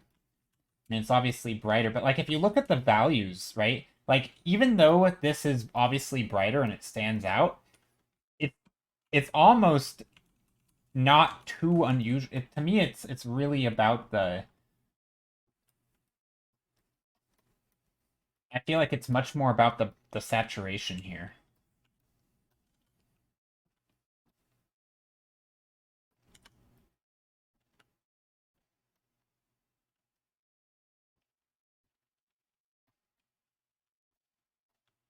And I think that's the cool thing about this, that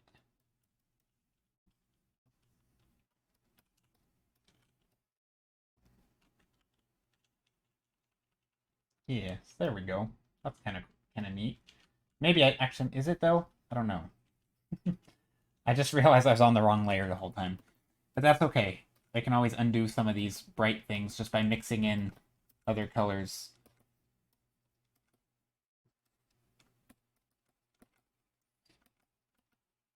And it's just a lot of... Also using different brushes, mixing things in.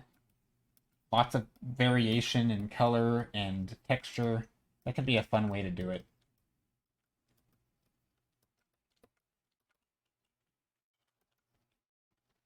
Anyway, I'm going to switch back to this screen.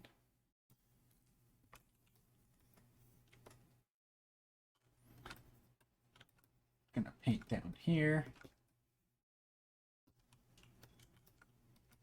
Let's try to establish the underwater look real quick.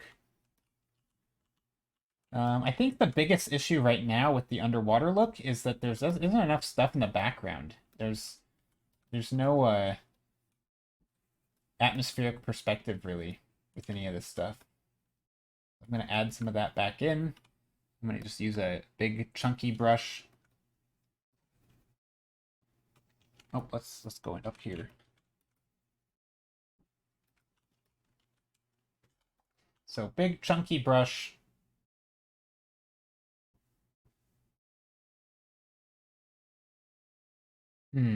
Okay, it's saving right now. So yeah, I want this to look like it's in the background. So I'm just adding some darker shapes back here. I want to be careful with tangents. Anyone unfamiliar? Tangents are like if I were to do this shape leads right into this shape. And that confusing line can be just a little bit unclear of what we're looking at.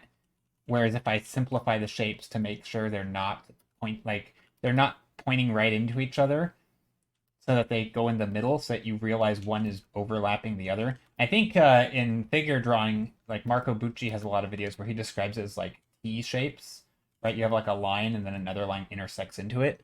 So drawing a lot of these overlapping shapes, where it's like if you have like a circle here and then another circle and another circle, they're all overlapping with each other, as opposed to having a circle here and a circle here and here, right? That can be confusing. So you don't want shapes like this, right? This is confusing. So you want them totally overlapping, right? So you have a lot of these little T intersections. And I think that's kind of the same concept that I'm going for. It's just how to avoid tangents, is by making sure you have a lot of those intersections. Because if you don't, then you have a tangent. And it's like this is 3 points all converging at one, and it just looks weird.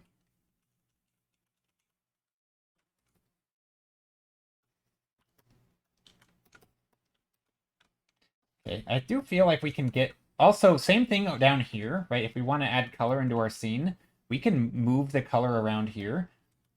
Right? We can introduce pinks and all sorts of other colors. I'm desaturating them a lot though, because I don't actually want them super vibrant. Not a fan of those vibrant colors in the background. I think they're going to draw too much attention. So again, I take that, just literally just moving the slider, trying to maintain a similar value. Okay, that one's pretty bright. It's a little secondary accent point, maybe. It's okay. Stuff like that. It's not bad. I kind of feel like maybe we should put some more little tree shapes back here to show that we're not alone. This place, we don't want it to feel... We want to populate our underwater scene. So I'm just going to draw some little squigglies that imply other shapes.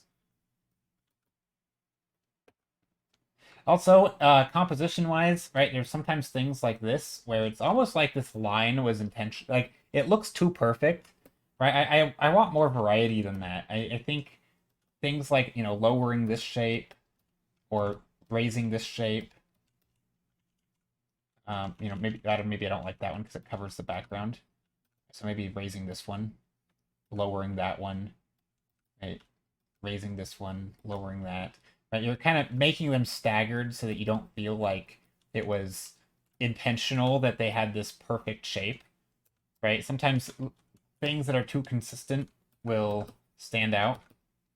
And I think when you're just making little abstract squiggles, it's still important to mind sort of all those things like tangents and flow, where your eyes lead, all those kind of things.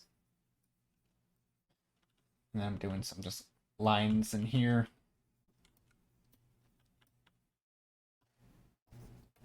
Yeah, stuff like that. Lines to describe the form. That's what those are. Kind of just textury lines. I could also just use a textured brush here. But I'm not going to, because I don't really need to. I don't know if it's necessary. But I'm also adding some darkness in here, because in the foreground, just to play with the value. I feel like it's nice to have some dark values in the foreground.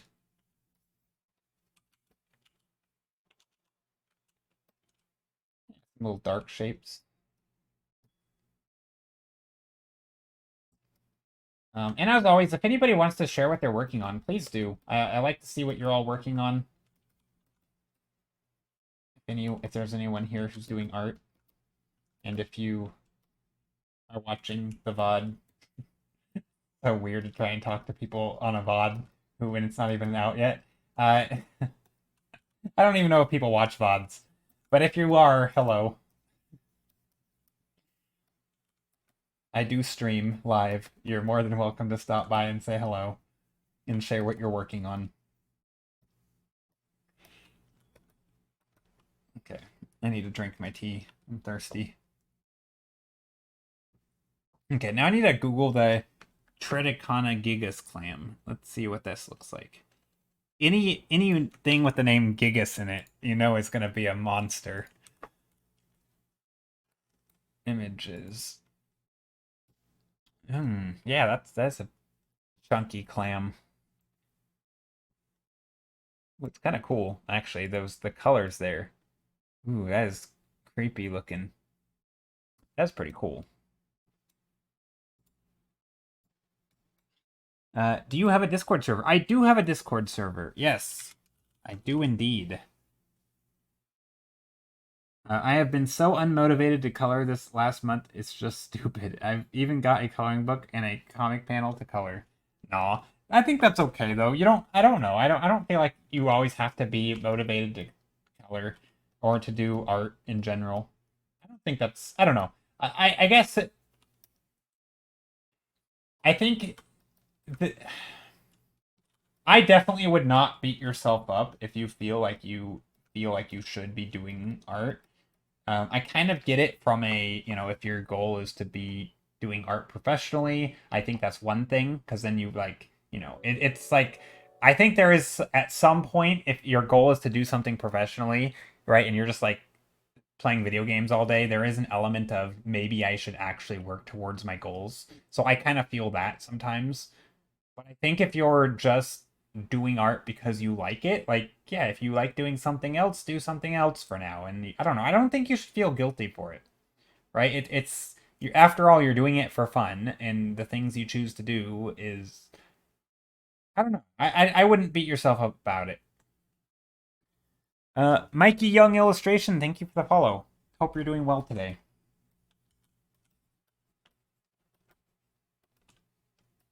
But I also kind of get it. Sometimes it's like you want to be wanting to do the thing, or you wish you would want to do the thing, but you just don't feel like you have the motivation. I mean, I feel like that with art, even when I'm not thinking about, career or anything. It's like you have this motivation where you feel like you should do this other thing. I mean, I think some things they get messy, right? Especially things that are like somewhat productive or creative where you're doing a thing and you feel like this type of entertainment is more productive than this other type of entertainment, right? I mean, I would imagine, somebody who, I mean, it's different types of fun, right? Like doing crossword puzzles for some people is fun, but it probably also feels more productive than, say, watching sports on TV, right? There's probably something about a crossword puzzle where you're like, that was time well spent because I did something. It's like an accomplishment, right? There's a little mini accomplishment in there. And I do think we have a tendency to judge different activities unfairly, especially when they're all just for fun anyway. And I kind of get it, but at the same time, I think some people are too hard on themselves with it. I don't think it really matters if you're enjoying the time you spend. But I also get the sense of sort of there's this motivation to like do something productive, You're like, I feel like I owe it to myself to do this. And so you kind of feel guilty when all you do is the passive entertainment. I don't know. Maybe that's just me. I'm just kind of thinking how I feel about it. But I totally get that though. At least that's my experience with it. Is I do sometimes feel bad. But I also I don't know. I mean, I think typically I guess my rationalization is if I'm feeling bad about what I'm not doing, I'm just going to do the thing. And if I decide not to do it, I've made that choice and I shouldn't feel bad about my decisions. So it's like as long as you're making that choice consciously and you're like I'm choosing not to do it, you shouldn't feel bad.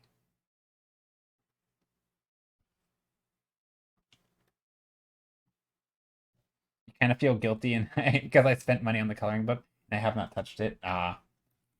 That's fair, I guess. You feel like you should use it. You will though, right? I mean, you could do like 5 minutes right now. Just bust out the pencils or whatever you're gonna color with. Do 5 minutes, just five. It's quick. It'll be over by the half hour mark. Because it's coming up is well for me it's 2:25. Um, but it'll be yeah, you could do 5 minutes, just five. No big deal, And if you want to keep going, then do it. If not, you did some, and that way it's not because you were just being lazy. I don't know. That way you don't feel guilty, right? It pushes the guilt back a little.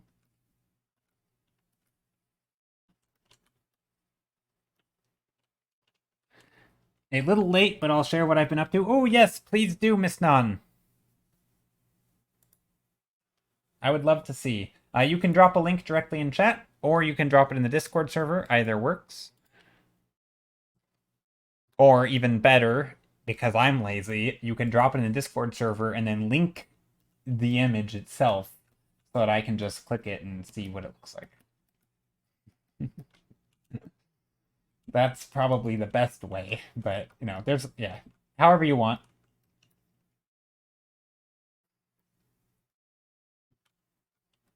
Okay, maybe there's little glowies over here.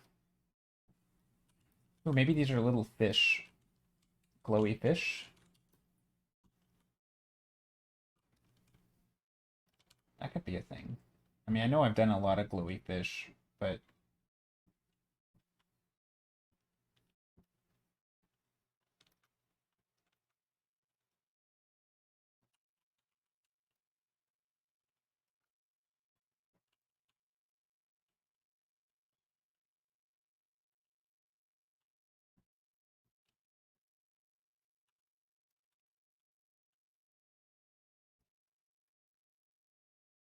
trying to draw some fish shapes. I don't really know much about fish, but I feel like I've seen enough to be able to draw some of the shapes of them, but also those kind of look like the classic goldfish cracker shapes. So maybe that's not very fair. And just around the focal point. I'm not trying to do anything other than right around the focal. Like, these blobs can stay blobby. I'm trying to do some fun, funky tail things, though.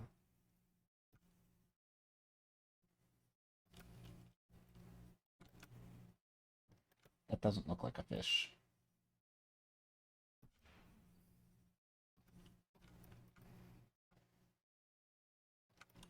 Whatever, that'll work. And then back here, these things can be fish, but again, just blobs. They don't need to be... They don't need to be special in any way. I feel like some of these should probably be... Maybe these could be far away. That could be a thing.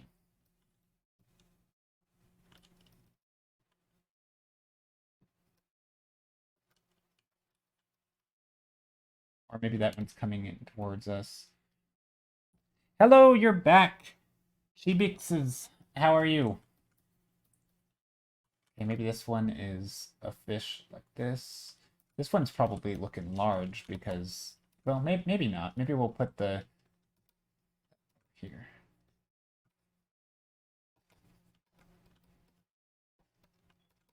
I gotta find some fish shapes because I'm just repeating the same shapes over and over. Well, maybe this is a jellyfish. That could be a thing. That way we maintain the round shape it had. Maybe this green one's a jellyfish.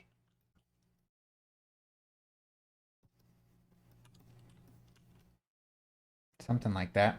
My cat was yelling, so I went to pat his butt. I see. Good old butt pats on the cats. There we go. That's kind of a jellyfish looking thing. Some of them are brighter. There. I don't think we need to render everything, but... Actually, some of these are too much. Hold on. We don't need that many over here. This is not the focal point of our image. Let's get rid of those. I can put little green blobs over here, I guess.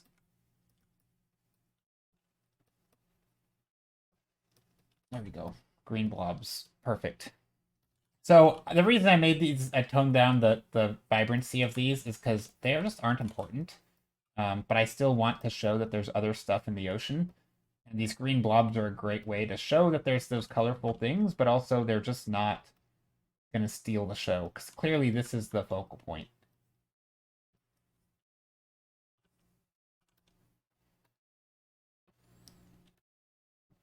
Any sharks? I mean, this one looks like a shark. It looks like a very tiny little dolphin or shark or something with a, you know, it looks more like a dolphin. We could put a little shark fin on it. It could be a little tiny baby shark, a glowing shark. I mean, I didn't really plan for it to be that, but it sort of has the silhouette of one. Also, my image is saving extraordinarily fast. Am I? No, I am recording a time lapse. Weird. Okay. Okay, let me take a look for Miss Non's art. Oh, Miss Non, this is beautiful. This is so cute. I like that. Very nice. Feels Monka. That emote. No, this is really nice. I like this. I like the shadow shapes with the nose or on the cheek, on the side. I think that's really nice.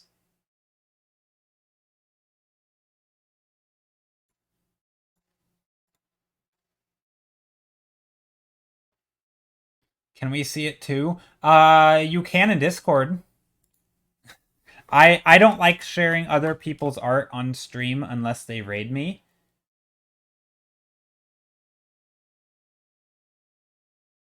But there's the Discord. Yeah, Miss Dawn, if you'd like to drop a link, or if you give me permission, I can drop a link in chat to your art so that people can see it without having to join Discord. But yeah, I don't. I mean, you don't have to join Discord, but then I'll ask. They might be lurking. Maybe they're just not here. Because I'd like to share it, but I don't want to put it on screen. I think that is. It's just something. Some people. So I feel like everyone responds differently to their art on stream. Some people love it. Some people hate it. And it sometimes, if people know that I'm gonna put art on screen, they'll like spam their own art to like self promote. And other people, they'll actively like feel too afraid to share because they think it's gonna go on stream. And I feel like neither of those are situations I want, right? So I only share other streamers' art on stream typically because one, I know that they stream, so they don't really care. And okay, drop a link. Okay, I'll drop a link. Sweet. So yeah, their art is copy link. Here it goes. I'm gonna delete the size because for some reason, there we go. That should work. I believe that is that's not my art. That is Miss Nan's art. Sorry, that was I don't know if that was clear. It should be clear since I'm painting right on stream, but you never know. So yeah, I'm not gonna share it. But if anyone is curious and would like to see, maybe they're watching a VOD or something, and you don't know what I'm showing. This all the art from people in the community. Oftentimes gets shared in Discord, so you're more than welcome to join and share it yourself. If you want to find our Discord, you can join stream even if you're not watching this live or if you're not here. You can join in chat and use ! Discord as the link. So even when stream isn't going, the bot will pop up the stream or Discord link. So you can always join Discord even if I'm not live. But I don't like posting it in public places, otherwise bots kind of, I don't know. I feel like I'm always afraid of bots scouring the internet for random links and joining and having only links that are not permanent are nice. So yeah. I'm too lazy or too busy to click those sometimes, but I think I will adopt your practice of showing Raiders only art. I like that. Yeah, I think it's a good way to like obviously streamers are okay with their art being on stream because they stream, but also it's sort of a way to combat people. Like, I want to be very inclusive with art. It's so cute. Aw. Yeah. Oh, you mean the link I shared with Miss Non's art? Yeah, it is cute. But yeah, I think it's just a way to be inclusive without people feeling shy, especially if you're a brand new artist. I think it can be a bit intimidating to throw your art up in front of people. I don't know. Maybe not. Maybe I'm just projecting, but I know sometimes when I go to certain streams, I feel like, oof, I only have to show my very best work because anything less than that isn't good enough or something. It's a silly thought and it typically passes very quickly, but I understand it, right? The fact that that's a feeling some people can have is just something I want to avoid. I think it makes sense. There's no reason to force people into that situation. So that's why I do it.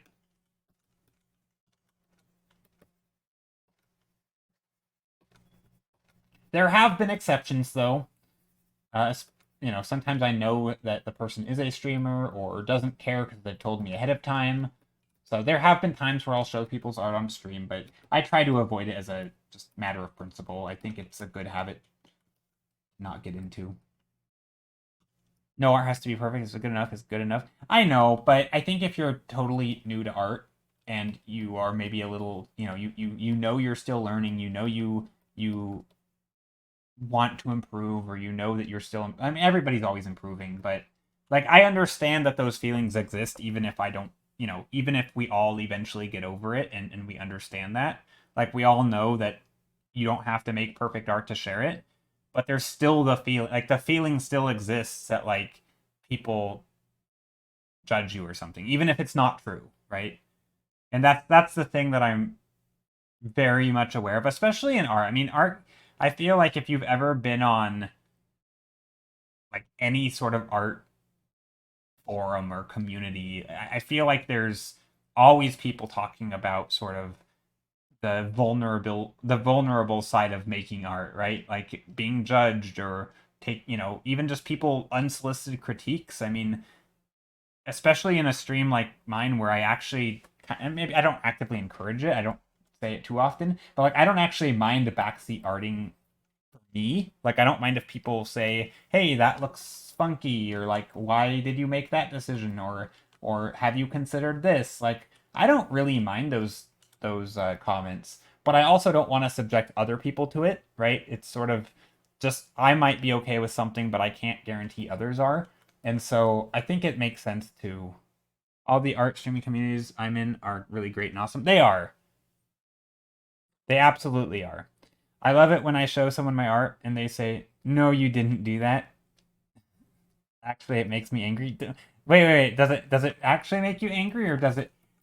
Yeah, it kind of annoys me to be honest. It doesn't. It hasn't happened often.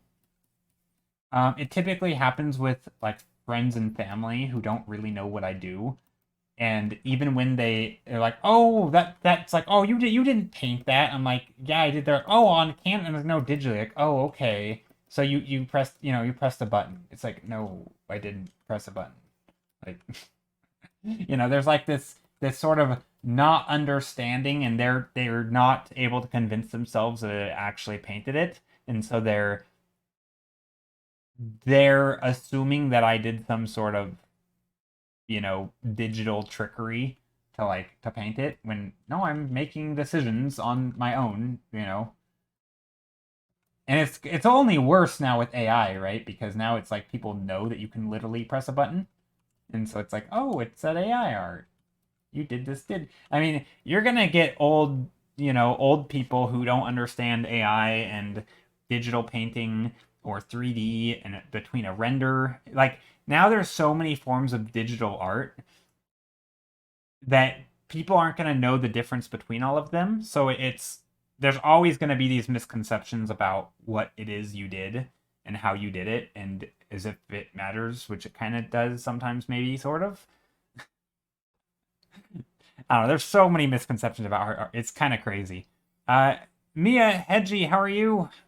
Thank you for the happy affiliate anniversary thing. I didn't even know it was that today until people started saying it. It irritates me when people are looking uh, right at your work or your table and say, "Did you do that?" Sarcasm. Yes, I am here selling someone's art. Yeah,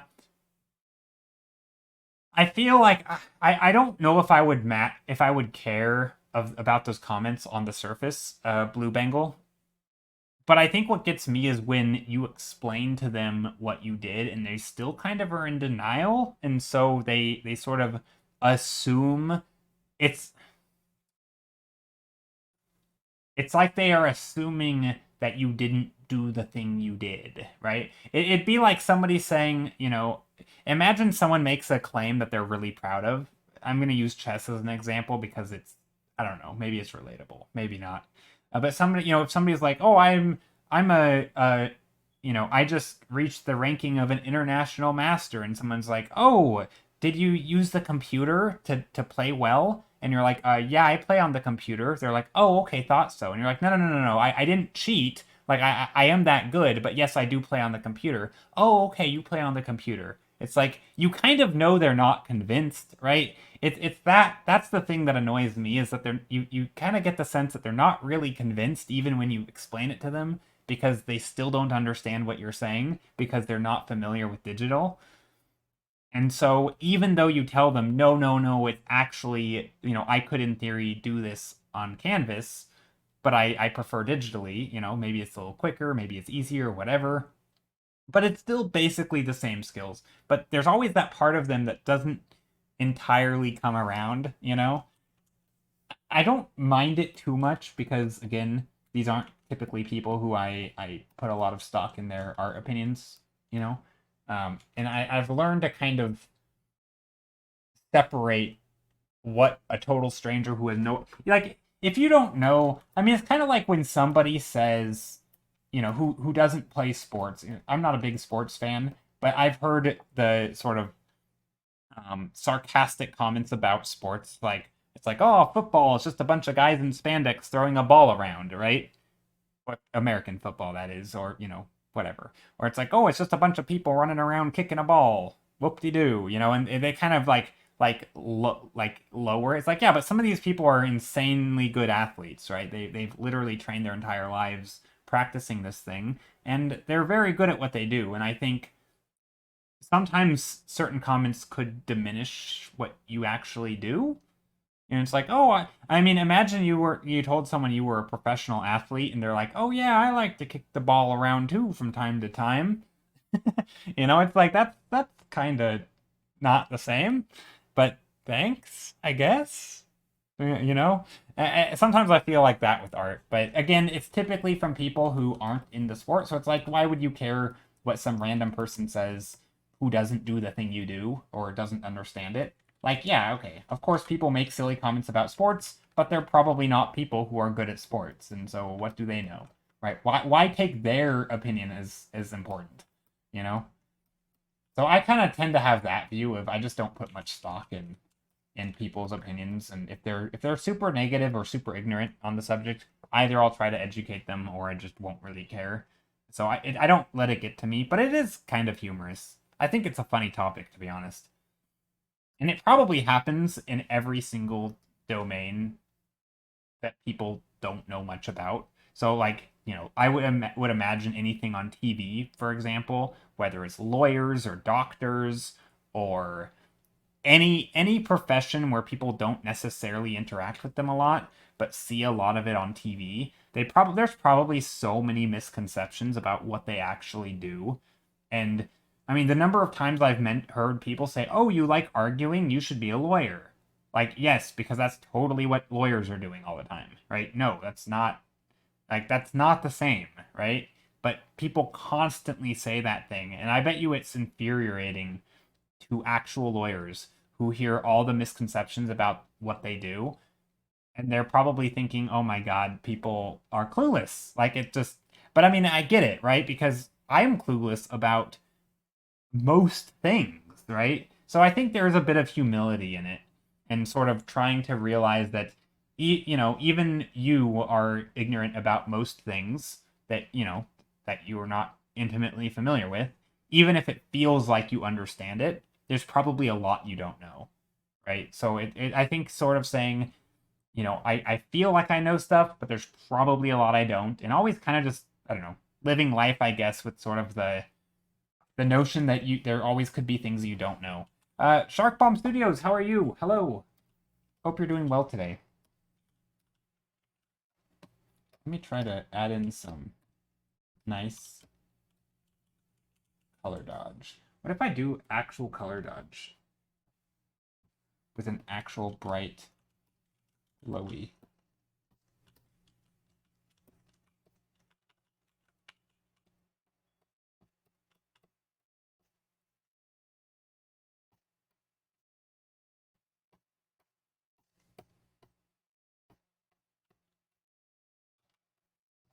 That could work.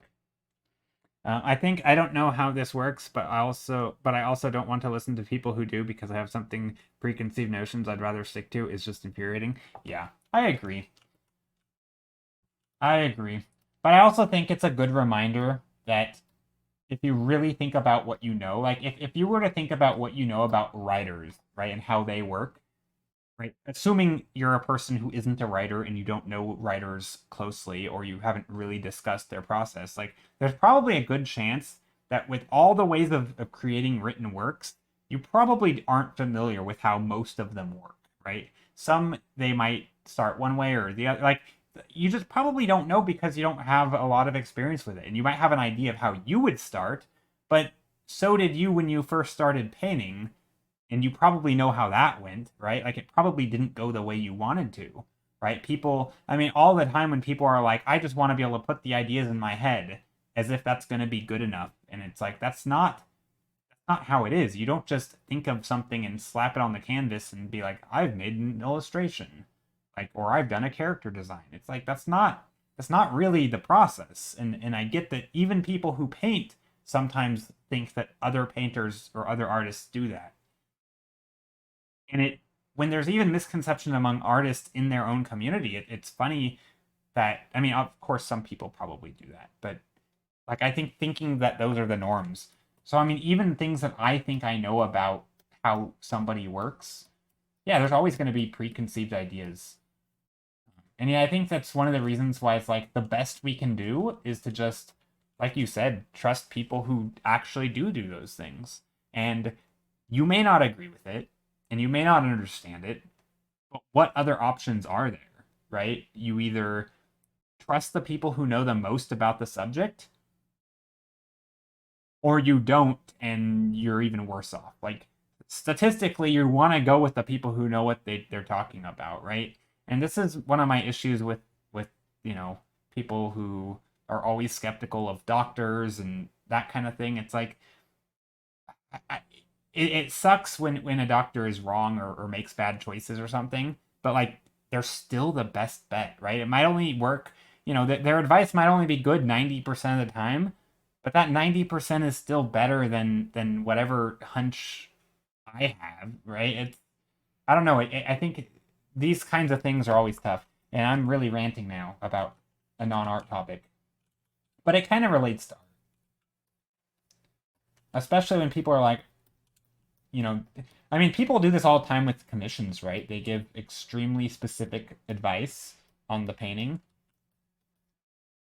and it's kind of this like, why is it so hard sort of thought. Like it shouldn't be too hard. It's like, how do you know if it shouldn't be hard? Anyway, people with limited knowledge on topics often underappreciate and underestimate the depth of the subject. Yeah, I mean, probably not even often. I think probably always, right? I mean, you just don't know what you don't know. And even if you do know that you're pretty ignorant, you still don't know how much you don't know. So either you way overshoot and assume the topic is infinitely vast, or you just accept that, I don't know. I mean, it's hard. I mean, isn't that pretty much what the Dunning-Kruger effect's all about? Is people just underestimate their ignorance, or they just overestimate their knowledge. I think it's underestimate, actually. I think there was some yeah, it's just Dunning-Kruger, but um, I remember yeah, it essentially just that. I think there's an idea that typically the Dunning-Kruger is misquoted as being underestimating, or it's specifically targeting people with low ability. And I don't think that's true. I think it's everybody overestimates their ability, but people who with more skill tend to be closer to that. Like I think on average, even people who know what they're talking about still overestimate their ability. So I think there's a lot of extrapolations between like stupid people are more prone to it, and I don't think that's really the thing. I don't know, but yeah. Basically, I mean, you just literally copied the Wikipedia thing. So, but yeah, that I think it's a good thing to have in the back of your mind that people are. It's easy to forget, right? And also, um, yeah, I mean, there's all sorts of fun little social experiments. Like they there was a fun one where they took couples, like uh, wife and husband, and they just or any partner who splits up the duties of the house in just some amount of way, and they basically asked what percentage of the household duties do you think you do, and I think the average was like I don't remember if it was 140% or 160%. Basically, when they would total their percentages, they way over 100% thought, like, obviously you can't have two people doing more than 100% of the tasks. So, like, both of them combined were overshooting. And I think things like that are just funny, and they're just amusing, and they're just a good reminder that, like, yeah.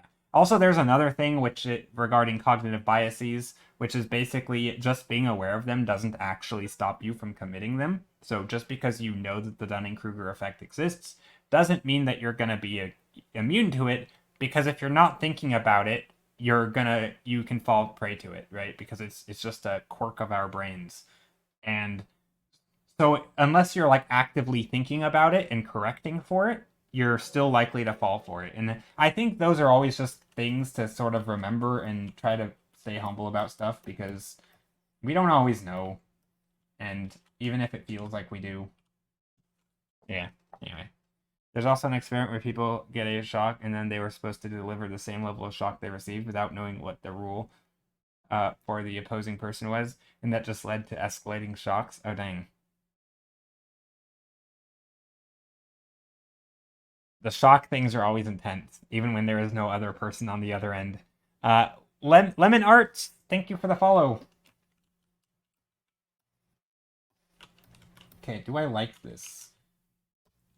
I mean, right now I'm just color dodging the heck out of stuff. Or trying to.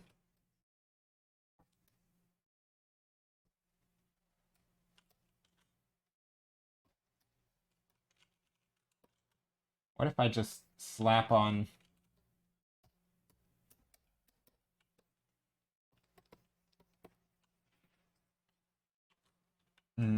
No. I don't think that's good. Nope, I don't like that. Not a good effect. What about just a slight glow? I think a slight glow's okay. I don't know if I like that, though. I don't think it's necessary. Yeah, I don't think it's necessary. Maybe I'll do a overlay, and I'll do like a vignette thing. Maybe it'll make the underwater parts look more underwatery. Something like that, maybe? I'm trying to wrap up here, so I'm pretty close to the end of stream. Dythy, Murnane, how are you? Dythy? I've definitely fallen into that trap when I was trying to learn Russian. I thought I was doing well, and then I talked to a friend who's language specialist, and he was talking about grammatical structure, and I had no idea existed. Yeah, it can happen. Yeah, I mean, you just don't know what you don't know, right? So it's, on one hand, we were talking about, things that are infuriating when people have misconceptions about stuff. But on the other hand, that's kind of expected. So yeah, maybe we shouldn't get too angry at them. Daiti, who says you're doing well. How about me? I'm doing really well. About ready to end stream here. Trying to figure out what I want to do, or how I want to approach this. I feel like I need lighting, or I want lighting on these things. Maybe I'll just put in some bright blue stuff to show the caustic waves. I know typically caustic waves aren't bright blue, but I think it can...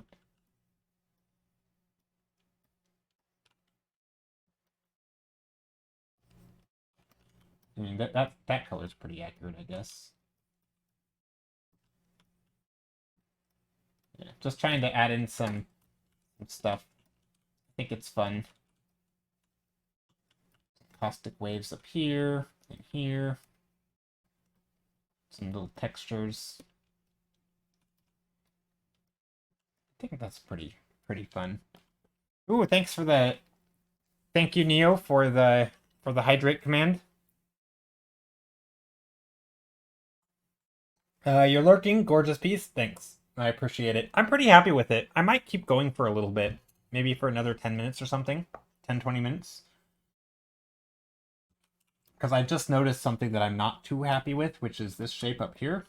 It gets very dark, or it's very light up here, and then it gets very very dark. Which I don't mind the darkness, but I think I can balance the light and dark a little better. So this was supposed to be a shell of some sort.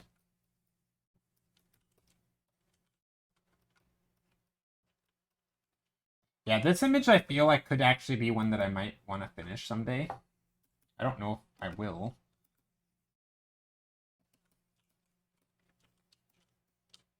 What I do want, though, here, maybe this is what I feel like there's something it needs, and I think what it needs is a bright punch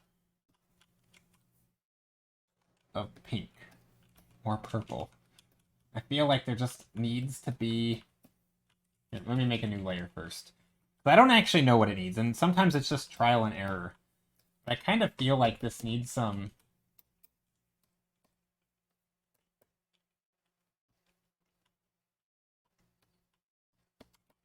something like this. I don't know.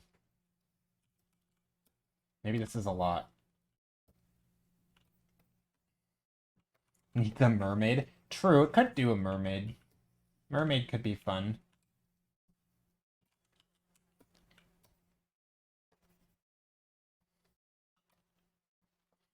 Maybe it needs an overlay. Purple overlay.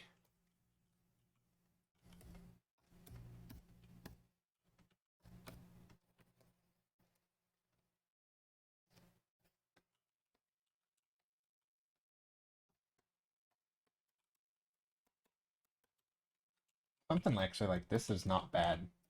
Where it's just super intense right around here. Kind of cranked up the saturation in the color palette a little bit.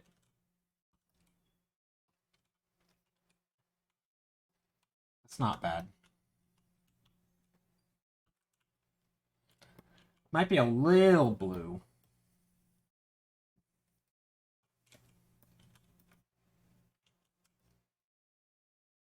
But I kind of like it. I feel like it's a...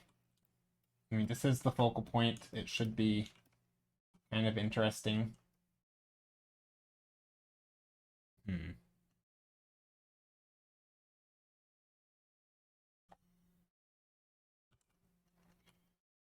I guess also maybe a thing that it needs or could have is some sort of stuff down here where it's like we kind of get that there's other things down here.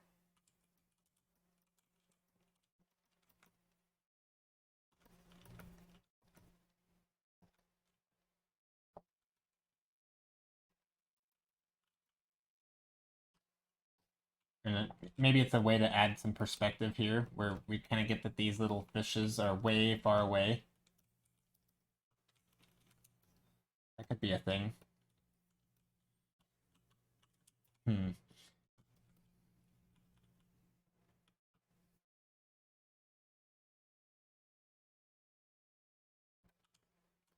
there's a way to do like some stylized shapes in here. I mean, which kind of would make sense because it should be some flow or something. Could be fun to do some stylized shapes.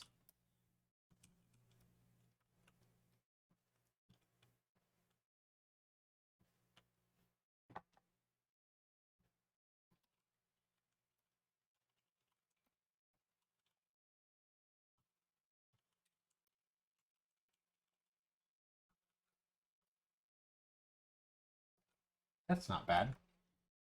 Maybe these little shapes down here I can carve out. Basically, what I want to do is make these shapes look intentional because I kind of just initially just painted little squiggles. This is our ending song, by the way. I always end on the Nokia song, so I think I'm going to end here. Plus, my brain is getting kind of tired. But I'm pretty happy with this painting today. Cat jam. Ooh, I see a tangent. Okay, so we have a dark shape back here. Right? And then it just lines up with this, and I feel like there's no... Maybe it shouldn't. We should see that there's some light and dark behind it.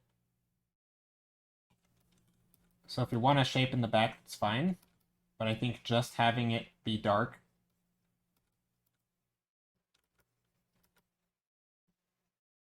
One of the little quirks of the painting.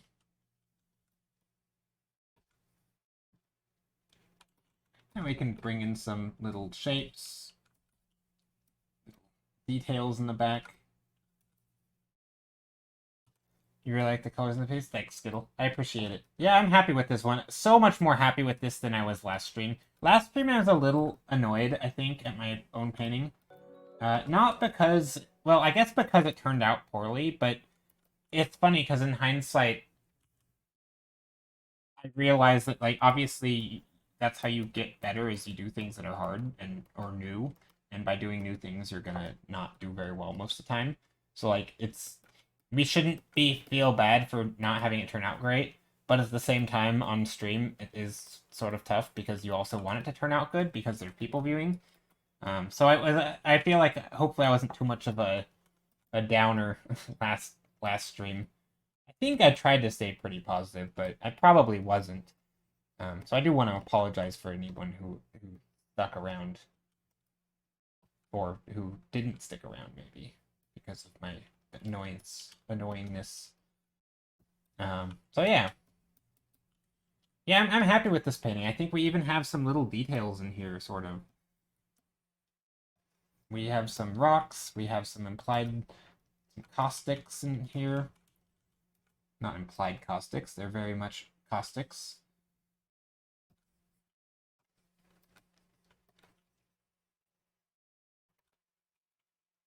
Sometimes art is struggle. Yeah, and I mean, I think that's the thing, right? It's in the moment it sucks because you don't want to struggle and make art that doesn't look good. But, zooming out and taking a different view of it, it's kind of good, right? Like, I mean, if it wasn't a struggle, you probably wouldn't be learning anything. I mean, that you literally learn by doing new things. You say, I want to try a different perspective, or I want to draw buildings from a different view, which is literally perspective. And sometimes it doesn't turn out. And then afterwards you think about it and you're like, oh, I think I solved the problem. And then you try again, and then you solve it, and you're like, oh, hey, look, I've improved. I mean, that pretty much is it. But I think where I ran into the issue, and the same reason I don't draw a lot of characters on screen or on stream, it's because there is a sense of like I care about what I present to the world, right? It's one thing to do, to try stuff and fail in private or to learn in private and to try new things. But I think it's hard when I, have a stream, I feel like there's people there and I don't want to disappoint them and there are all those other factors and I think sometimes it's hard to let yourself really make a fool of yourself, but also have it come off like you're aware of it. Or not a fool, but you know what I mean. Like there's pressure to perform essentially. So yeah, I think that's what happened last stream, and it's funny that in the moment it's easy to get caught up and not really, um, to overthink it. But then afterwards you're like, oh, of course that happened. I did something new. I learned something. And for those who don't know what I'm talking about, last stream just I tried some funky perspective and drawing a weird vanishing point, and the whole painting kind of flattened out, and yeah, which was okay, but yeah. Anyway, here I'm just drawing some little highlights on this. Oh no, maybe not those highlights. Those highlights are no bueno. Oh yeah, maybe this one's also not great.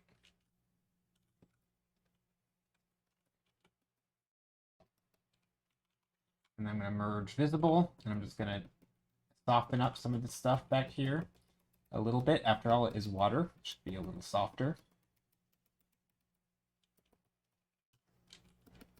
I'm trying to quickly paint some of this stuff as I detail it.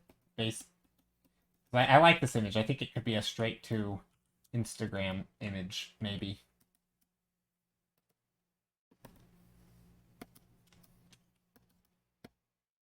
So yeah, I like that. And I think it's a good one. I think the values work. Kind of funky, but also kind of good enough.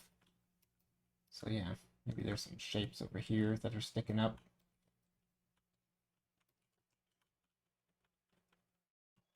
And then back here, little details. Just any little details that make people, you know, kind of attach their eyes to it for a little longer. I think that works. Yeah, mermaid would have been good in this one. But yeah, anyway, thank you all for being here. I really appreciate it. Hope you all have a good rest of your day, and we are going to find somebody to raid. Maybe we are going to raid... we could raid DZ Kawa. Let's raid DZ Kawa today.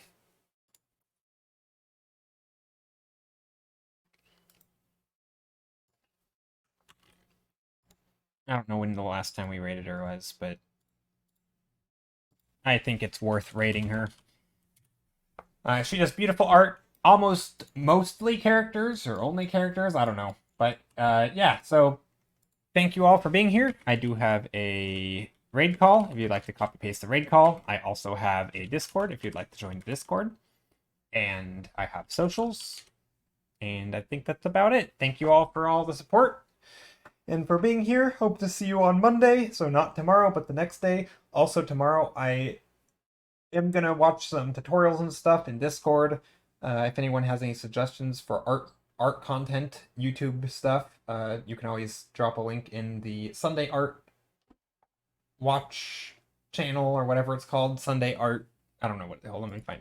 I don't even know what it's called. It's called Sunday Art Time. If you ever want to, you know, it's early in the morning. We do it at 8 a.m. I believe in the voice channel of Discord for the Sunday Art Time, there is a time listed, and that's when I typically watch about an hour of stuff. Yeah, anyone is welcome to join or suggest content. I'm always happy to rewatch things, even though I've watched a ton of YouTube videos and art channels and stuff. But it's always good to rewatch stuff, and also maybe we'll find some other new YouTuber or something. I try to stay up to date with, just watch new things each week for a little bit. Anyway, take care. Hope you all have a good rest of your weekend, and see you on Monday or tomorrow on Sunday. But see you Monday. Bye.